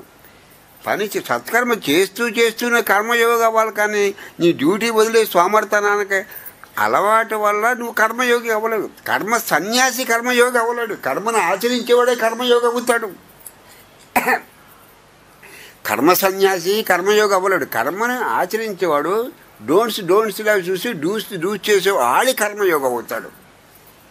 ఆ పట్నం ముద్దబ్బాయిలు సోమర్థనంగా కూర్చున్న వాళ్ళందరూ కర్మయోగులు అయిపోరు. స్వామివారు యుద్ధం రోజు సాయంత్రం 6 గంటలకి యుద్ధం అయిపోయిన తర్వాత ముందు గుర్రాలను తోలిపోయేవాడు స్వామివారు. గుర్రాలను తోలిక కడిగేసేవాడు, నీటిలో కడిగేసి అటు నేలబెట్టేవాడు. మీకు అర్థమవుతుంది. స్వామివారు ఆ గుర్రాలు నేలబెట్టేటప్పుడు దృష్టి మనం జ్ఞాపకం ఉంచుకుంటే కొంత బుద్ధి వస్తుంది. అది దేవాది దేవుడు, నీకు దేవుడు, నాకు దేవుడు, దేవతలకు దేవుడు. రథం రథం దిగిపోయి అబ్బాయి తోలికెళ్ళండి, గుర్రాలను తోలికెళ్ళాడు, మళ్ళీ రేపు రెడీ చేయండి అలా అని వాడు. ఆయన గుర్రాలను తోలికెళ్ళేవాడు, అది కడిగేసేవాడు, నీళ్ళబెట్టేవాడు, నీళ్ళబెట్టేసేవాడు, మళ్ళీ తీసుకొచ్చేవాడు. అక్కడ ఆయన ఎక్కడ ఉంచాలో గుర్రాలను ఉంచేవాడు. వాడు కర్మయోగి. కర్మను యోగంగా చేసేవాడు కర్మయోగి. దేవుడు గుర్రాలను కడుగుతున్నాడని మనకు అనుభవించవచ్చు. అప్పుడు దాకా అక్కర్లేదు. అమెరికా ప్రెసిడెంట్ ఖాళీగా ఉంటాడు, కారాడు కడుక్కుంటాడు. మన ఖాళీ సంచి పోయడానికి వెనకాల 4 జవాన్లు ఉండాలి మనకు. అందులో ఉండవు, సంచి ఖాళీ సంచి మన చేతిని పట్టిపోవచ్చు 4 జవాన్లు.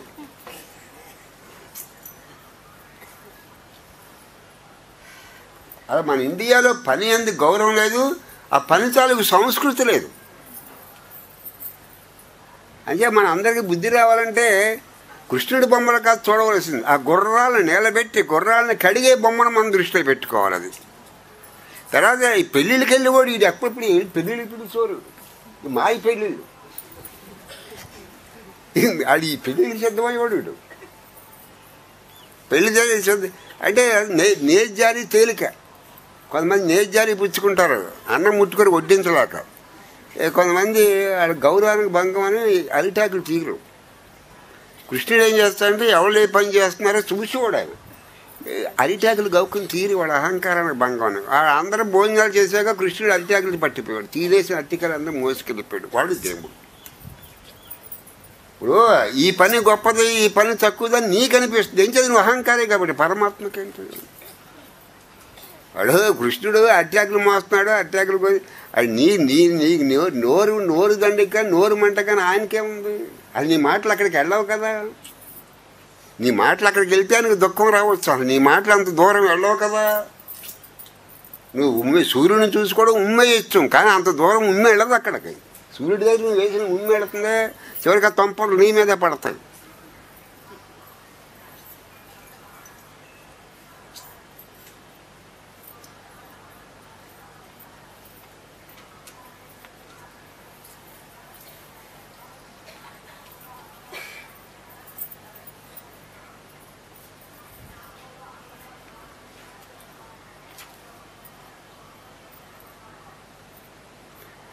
భక్తి కంటే లక్ష్మీదేవి గొప్పదా, భక్తి కంటే సరస్వతీదేవి గొప్పదా, భక్తి కంటే దొరక గొప్పదా అంటాడు ఆచార్యుడు.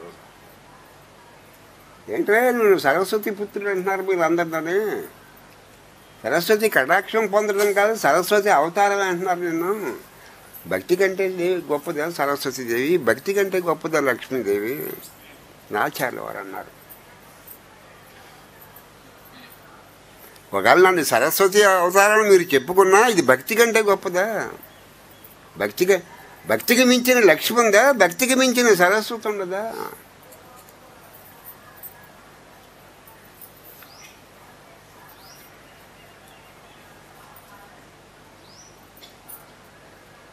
మన ఎవరు రాధాకృష్ణ చెప్పిన మాటలు చెప్పుకున్నాం కదా, ఆయన అన్నాడు భక్తికి మించి ముక్తి గొప్పదా? భక్తి కంటే ఎక్కువ ముక్తి, భక్తి కంటే ముక్తి గొప్పదా? భక్తి కంటే ఎక్కువ అనుకుంటున్నారా ముక్తిని?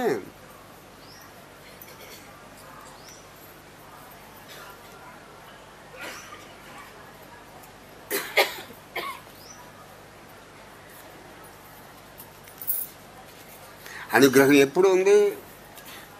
అనుగ్రహం ఎప్పుడు ఉంది? అనుగ్రహం ఎప్పుడు ఉంది? నీకు ఈశ్వరుడు నువ్వు తలపెట్టుకుంటున్నావు అనుకో, నీ తెలివితేటల వల్ల తలపెట్టుకోవడం కాదు, ఆయన అనుగ్రహించడం వల్ల నువ్వు తలపెట్టుకుంటావు.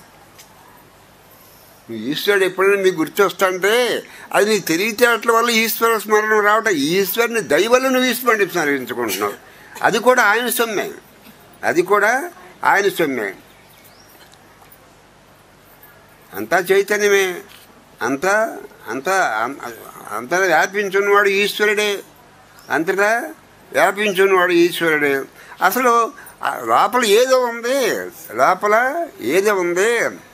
ఈ పై కనిపించేవాడు మిథ్యాత్మ, లోపల ఉన్నవాడు సత్యాత్మ. ఈడేమో జీవుడు, బయటకు కనిపించేవాడు జీవుడు, దేహాన్ని చుట్టమెట్టుకు తిరిగేవాడు జీవుడు. దేహంతో, మనసుతోటి, ఇంద్రియాలతోటి, పరిసరాలతోటి, దేనితోటి అనుబంధం లేకుండా ఉన్నవాడు సత్యాత్మ. ఆత్మన్న దేవుడు అన్న ఒకటే, వాడు లోపల ఉన్నాడు. ఈ మిథ్యాత్మని విడిచిపెట్టాలి, సత్యాత్మని పట్టుకోవాలని బుద్ధి కలగజేసేవాడు కూడా సత్యాత్మే.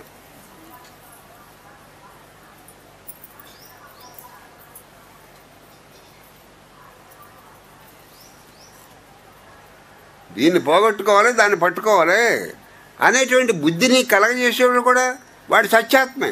సత్యాత్మే దయ లేకుండా సత్యాత్మను పొందలేవు.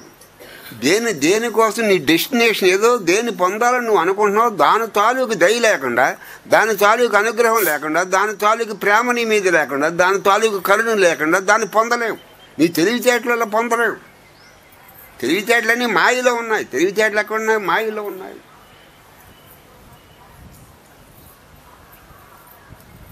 ఈ సామెతలు కూడా ఉన్నాయి కదా, అన్నీ తెలిసినవాడు అమావాస్యలో చచ్చిపోతే ఏమీ తెలియనివాడు ఏకాదశిలో చనిపోయాడు.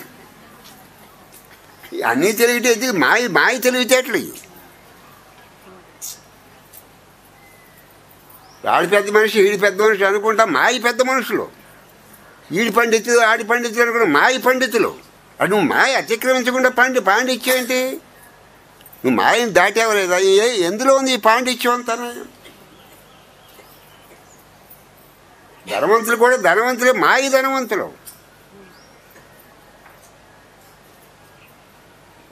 ఎక్కడ మాయ దాటాక ధనవంతుడా, మాయలో ఉండగా ధనవంతుడువా? మాయలో ఉన్నప్పుడే ధనవంతుడు. ఆ ధనవంతుడు నేను ధనవంతుడు అనుకున్నాడు, మాయలో నన్ను వాడు ధనవంతుడు అని చెప్పింది. వీళ్ళందరూ మాయ ధనవంతులు, మాయ పండితులు, మాయ హస్బెండ్స్, మాయ భార్యలు. ఇవన్నీ మాయలో కదా జరిగేవన్నీ, మాయలోనే కదా. ఎప్పుడు నీకు ఆత్మజ్ఞానం, ఎప్పుడు నీకు ఈ ప్రకృతిని, ఇవన్నీ ప్రకృతి గొడవలో మనం చెప్పు. ఈ ప్రకృతిని దాటిన తర్వాత నీకు జ్ఞానం తాలూకు వైభవం, అప్పుడు కదా ఈ సత్యాత్మ ఆవిష్కరించబట్టం.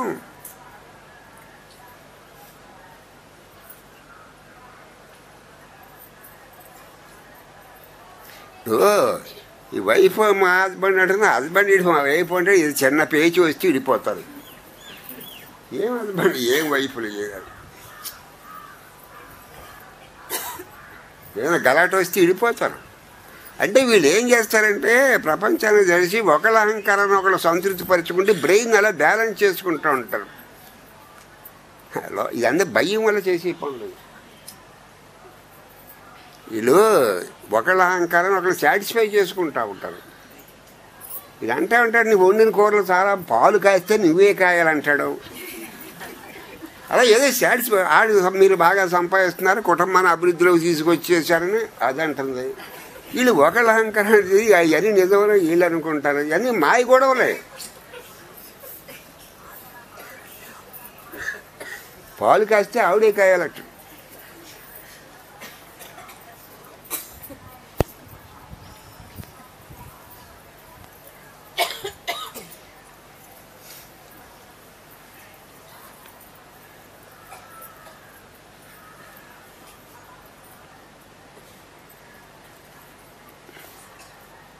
అయితే నీకు ఆ సత్య సాక్షాత్కారం, సత్యాన్వేషణ దేనికి?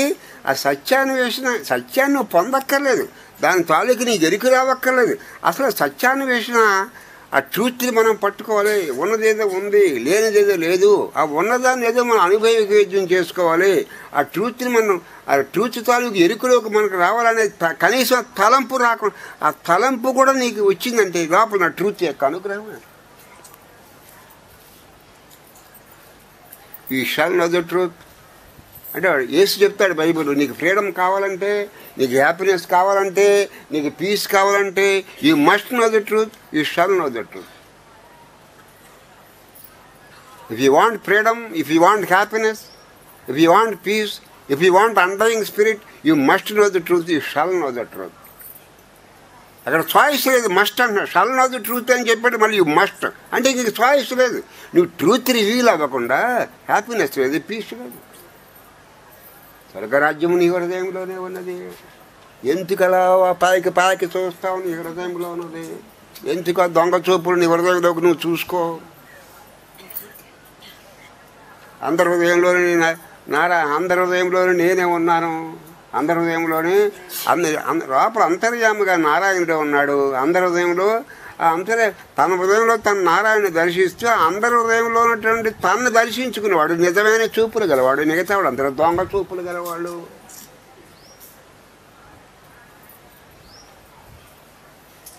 మీ కాళ్ళు మిమ్మల్ని మోసం చేస్తాంటే పీ కావాల పాడైండి అన్నాడు యేసు.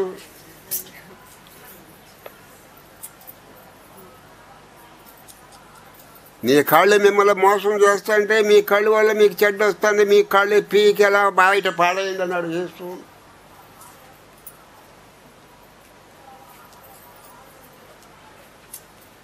మీ కళ్ళు మిమ్మల్ని నరకాలకు తీసుకెళ్తాంటే ఆ నరకంలో ఉండే బయట కళ్ళే తీసి బయట పాడేయండి.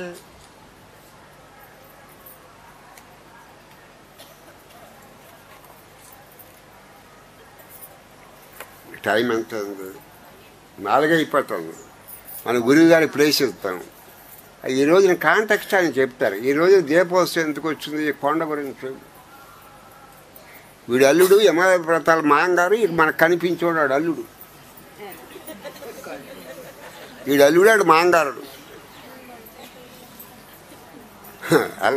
మాంగారు కొండ, అల్లుడు కొండలు, ఇద్దరు కొండలే.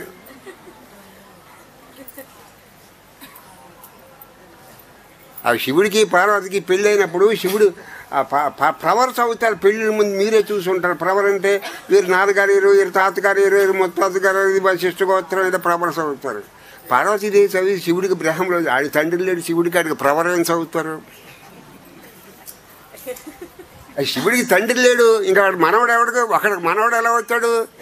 వాడు బ్రాహ్మణులు ఏం చేశారంటే, ఏమైనా నీ తండ్రి ఎవడని అడుగుతాడు. తండ్రి లేడని బ్రాహ్మణులకు తెలిసి కదా మొత్తం ప్రవర్ వదిలేశారు. ప్రవర్ చేస్తే ఈ పార్వతీదేవి ఇష్టంగానే పిలిపి ఆడికి పట్టుకుంది తలకాయ పోటీ. ఎవడికి ఏమోవంతుడికి ఏంటి వీడికి ప్రవర్ లేదు, అది గోత్రం ఏంటో తెలియటం. వీడికి పుట్టినవాడు గోత్రం కానీ పుట్టినవాడు గోత్రం ఏంటి? పుట్టినవాడికి నక్షత్రం, ఏ నక్షత్రం చదువుతారు పుట్టినవాడికి? ఆ హిమవంతుడికి బాధ, ఆడికి తలకాయ పోటీ. ప్రవర్ లేనివాడికి, తండ్రి లేని వాడికి ఏమో మన అమ్మాయిని ఇచ్చి పెళ్లి చేయటం ఏంటి? ఆడు ఏ గోత్రం లేదు, ఆడికి జాతి ఏంటో తెలియదు, ఆడికి ఇచ్చి పెళ్లి చేసేస్తున్నారని ఆడు బెంగెట్టుకున్నాడు. అమ్మ శివుడు అంటే దేవుడు, ఆ దేవుడికి ఇచ్చి పెళ్లి చేస్తున్నారని అందరూ సంతోషిస్తారంటే ఆడి బెంగెట్టుకున్నాడు. వీడికి ప్రవర్ లేదని. అది మన జాతి వాడా ఇంకో జాతి వాడాను, మన క్యాస్టా ఇంకో క్యాస్ట్ అని ఆడికి అనుమానం. ఇప్పుడు పాపం ఇంటర్ క్యాస్ట్ మ్యారేజ్ చేస్తున్నా ఆడు చేసుకున్న వాళ్ళు ఇష్టంగానే. ఈ పార్వతీ బాణం, శివుడి బాణం, ఆడికి కూడా తండ్రికి కూడా ఇంటర్ క్యాస్ట్ మ్యారేజ్ చేస్తున్న పాపం వాళ్ళు ఇష్టంగానే చేసుకుంటారండి. ఈ పేరెంట్స్ గొడవ కూడా అల్లరల్లరు. ఇంట్లో ఏడ్చి ఇదిలోకి వచ్చి నవ్వుతూ ఉంటారు. అయ్యి బాబా వీడికి పార్వతి ఇచ్చేస్తాం, వీడికి క్యాస్ట్ లేనివాడు ఉన్నాడు, వీడికి క్యాస్ట్ లేదు, వరుస లేదు, గోత్రం లేదు, నక్షత్రం లేదు. మరి ఆడు పుట్టినోడికి నక్షత్రం, కానీ ఆడికి నాకు శివుడికి నక్షత్రం ఉంటుంది.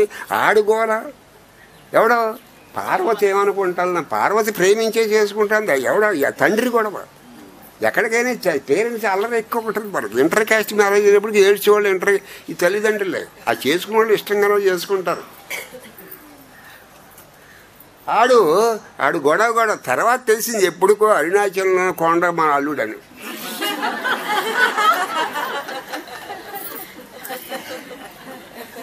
పెళ్ళైన 6 నెలలకు తెలిసిందాడు. అప్పుడు అడుగుకున్నాడు, మన క్యాస్ట్ వాడైన వాడు, ఆడు కొండ నేను కొండే, నేను కంగారు పడ్డాను, ఇంకో క్యాస్ట్ వాడికి ఇచ్చి మా కూతురిని చేసేస్తున్నాను, ఆడు కొండ నేనే కొండను. అప్పటి నుంచి వాడు ఎంజాయ్ చేశాడు పెళ్ళి. అప్పటి వరకు ఆడికి పెళ్ళి అంటే ఏంటో ఆడికి వెలితిగా ఉంది. మన అల్లుడు కొండ నేను కొండ, మా అల్లుడు కొండ అంటే ఒకటే రేసు సరిపోయింది కదా, ఒకటే రేసు ఒకటే క్యాస్ట్ అయితే అప్పటి నుంచి పెళ్ళి అంటే వాడు అశాంతి పోయిందాడు. మనకు పొలం వాడని అర్థమయ్యాడు. ఇప్పుడు అల్లుడు గురించి మాంగారి గురించి మన హెడ్ మాస్టర్ చెబుతారు. ఆయన భాగం ఆయనకి ఇచ్చేద్దాం, ఆయన టైం మనకి ఇచ్చేద్దాం. తర్వాత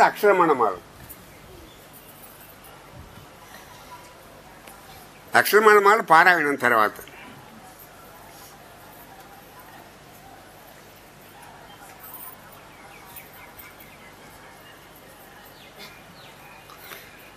అనుగ్రహం లేకపోతే అన్వేషణ చేయాలనిపించదు. నీకు అసలు సత్య సాక్షాత్కారం పొందాలనే ఆ ట్రూత్ని రియలైజ్ చేయాలనే నీకు బుద్ధే కలగదు. ఏది అసత్యం యొక్క దయ లేకుండా. ఈ తెలివితేటలు కాదు, తెలివితేటలు మాయ తెలివితేటలు అని చెప్పేస్తున్నాడు కదా. ఈ తెలివి తక్కువలు మాయ తెలివి తక్కువలు, తెలివైన వాళ్ళు మాయ తెలివితేటలే. ఈ దరిద్రులు మాయ దరిద్రులే, ధనవంతులు మాయ దరిద్రులే, పామరులు మాయ పామరులే, ధనవంతులు మాయ ధనవంతులే. మాకేమీ తెలియదు అనుకునే వాళ్ళు కూడా మాయ తెలియని తర్వాత.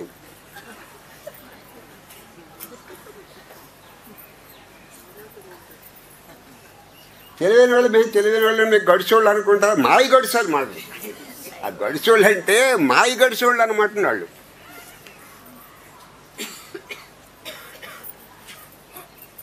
పాపం వీళ్ళు తెలియని వాళ్ళు ఎవరో కొంపలు పడగొట్టరా, మాయ గడిచోళ్ళే కొంపలు పడగొట్టేస్తారు. ఇంక వీళ్ళే మెరిగిన పాపం. ఈ మాయ తెలివి తక్కువళ్ళు ఉంటారు చూడండి, వాళ్ళే పెరిగి అడిగే పడి ఏడుస్తూ ఉంటారు. తింటే వాళ్ళకి తింటే మనం పెడితే తింటారు, పెట్టకపోతే యాగి చేయరు మనం. వాళ్ళు ఎటువంటి వాళ్ళు అంటే పాపం పెడితే పుణ్యం, పెట్టకపోతే పాపం. మనం పెట్టకపోయినా మనం ఏం అనరు, వెళ్ళిపోతారు పాపం వాళ్ళు. మాయ తెలివి తక్కువళ్ళు మెరుగు. ఒక్కోసారి మన పాలకులు వచ్చి అందరూ యాగి చేసి వెళ్ళిపోయారు కళ్యాణ మండపాన్ని.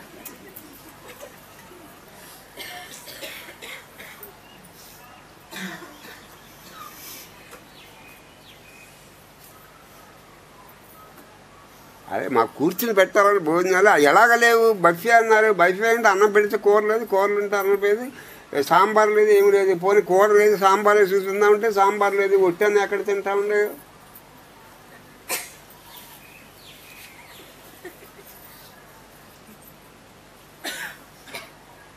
అట్లా కళ్యాణ మండపం పాలకుల కన్నా పూర్వం అది ఎక్కడ ఉందో తెలియదు. ఇప్పుడు అది ఫేమస్ అయిపోయింది. ఇప్పుడు దానికి కీర్తి వచ్చేసింది. అది ఇప్పుడు ఫేమస్. వెస్ట్ గోదావరి కళ్యాణ మండపంలో ఎక్కువ పేరు పాలకులకు వచ్చేసింది, అంటే భోజనాలు లేవు కాబట్టి.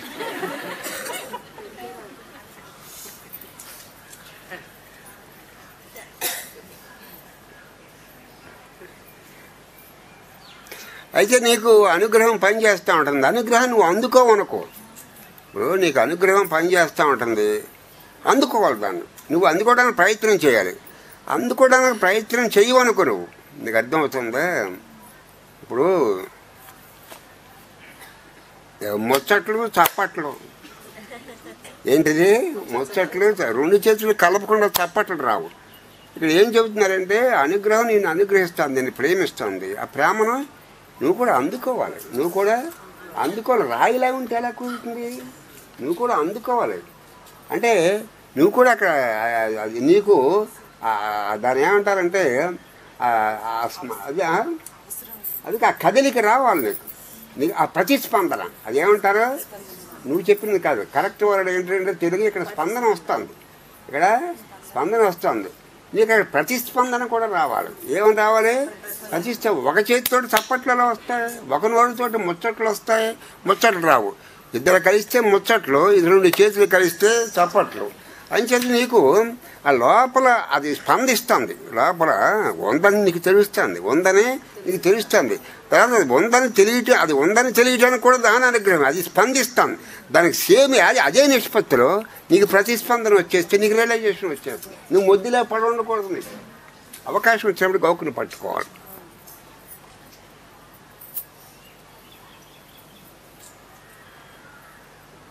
ఒకసారి గ్రేట్ పీపుల్ని కూడా మిస్ అయిపోతాం మనం. అలా కృష్ణుడు అవతారంలో ఉన్నప్పుడు కూడా చాలామంది మిస్ అయిపోయారు కృష్ణుడిని. రాముడు అవతారంలో ఉన్నప్పుడు రాముడిని కూడా చాలామంది మిస్ అయిపోయారు. మనకు డిజర్వ్ కానప్పుడు, ఆ యోగ్యత లేనప్పుడు, అర్హత లేనప్పుడు, మన మనసు సరిగ్గా పండనప్పుడు మిస్ అయిపోతాం.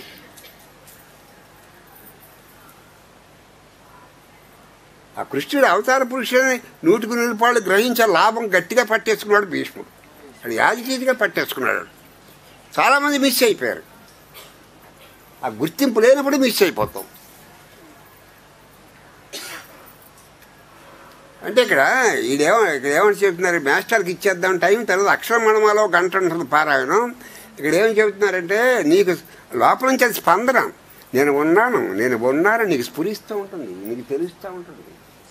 ఆ లోపల ఉన్నది ఏదో కదులుతూ ఉంటుంది, నిజం అది మీకు స్ఫురిస్తాను. దేహానికి అతీతంగా, మనస్సుకి అతీతంగా ఏదో ఉంది.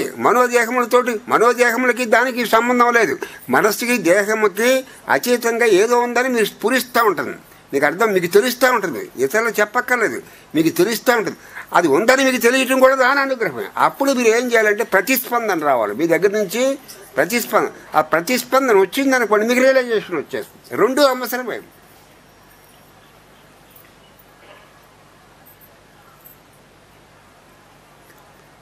భగవంతుడు ఎవరో మాట్లాడుతున్నారు వల్ల మీ అనుగ్రహం ఉంటే చాలు అన్నారు. ఏమన్నారు? నా అనుగ్రహం ఉందని నీకు తెలియటానికి కూడా నీకు సాధన ఉండాలి కదా అన్నారు.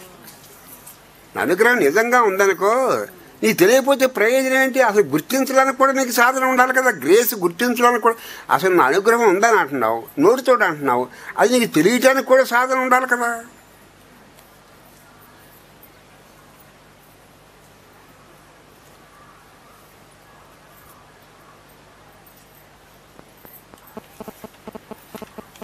అంటే అక్కడ స్పందన, ఆ స్పందన వచ్చినప్పుడు, అవకాశం వచ్చినప్పుడు చేతులు పట్టుకోవాలి. నీకు ఆ స్పందన వచ్చినప్పుడు ప్రతిస్పందన నీ వైపున ఉండాలి. అప్పుడు నువ్వు ఒడ్డుకు వచ్చేస్తావు.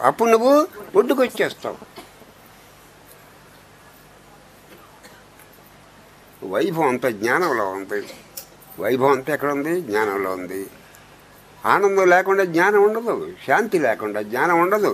ఆ జ్ఞానం యొక్క తాలూకు వైభవం తెలిసిన వాడికి ఎప్పుడు ఉండటం, వాడికి దేహం ఉన్నా ఉంటాడు, లేకపోయినా ఉంటాడు. ఆ భేదం వాడికి తెలియదు. ప్రపంచం కనిపించడం ఉంటాడు, కనిపించకపోయినా ఉంటాడు. దేహం ఉన్నా ఆడి అస్తిత్వానికి అసలు ఎక్కడా భంగం ఉండదు. తాను ఉన్నాన్న సంగతి తనకు తెలుస్తూ ఉంటుంది.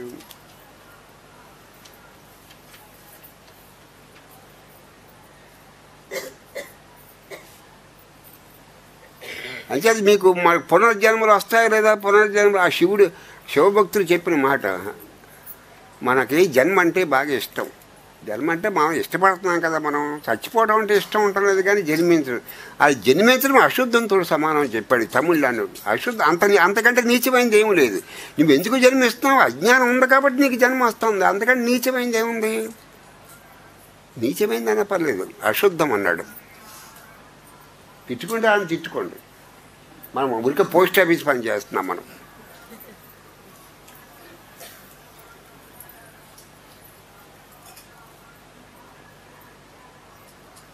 వాళ్ళు కొంతమంది ఉన్నారు, వాళ్ళకి మన ఇప్పుడు దేవుడు నేను అవతరిస్తానని గీతలో చెప్పాడు. దేవుడు నేను అవతరిస్తానని చెప్పాడు. అంటే ధర్మస్థాపన కోసం ఆ దేవుడు చెప్పినా వాళ్ళు ఒప్పుకోరు. ఎవరు అవతరించడం ఏంటంటారు? వాడి భగవంతునికి అవతారం ఏంటి? ఊరికే అవతరించినట్టుగా మీకు కనిపిస్తున్నాడు. దేవుడికి అవతారం ఏంటి? అదే మధురలో మీరు ఎప్పుడైనా మధుర వెళ్ళినప్పుడు చూడండి, బృందావనం మధురలో అక్కడ కృష్ణుడి జన్మస్థలంలో కృష్ణుడు పుట్టాడని ఎక్కడా లేదు. కృష్ణుడు పుట్టినవాడు వలె కనిపించాడని చెప్పారు. అంటే కృష్ణుడు దేవుడు పుట్టాడంటే దేవుని అగౌరవపరచడం ఉంటారు వాళ్ళు కొంతమంది. అంటే ఉరికి అలా కనిపిస్తాడు. ఎలాగా పుట్టడం వేరు, పుట్టినవాడు వలె కనిపించడం వేరు.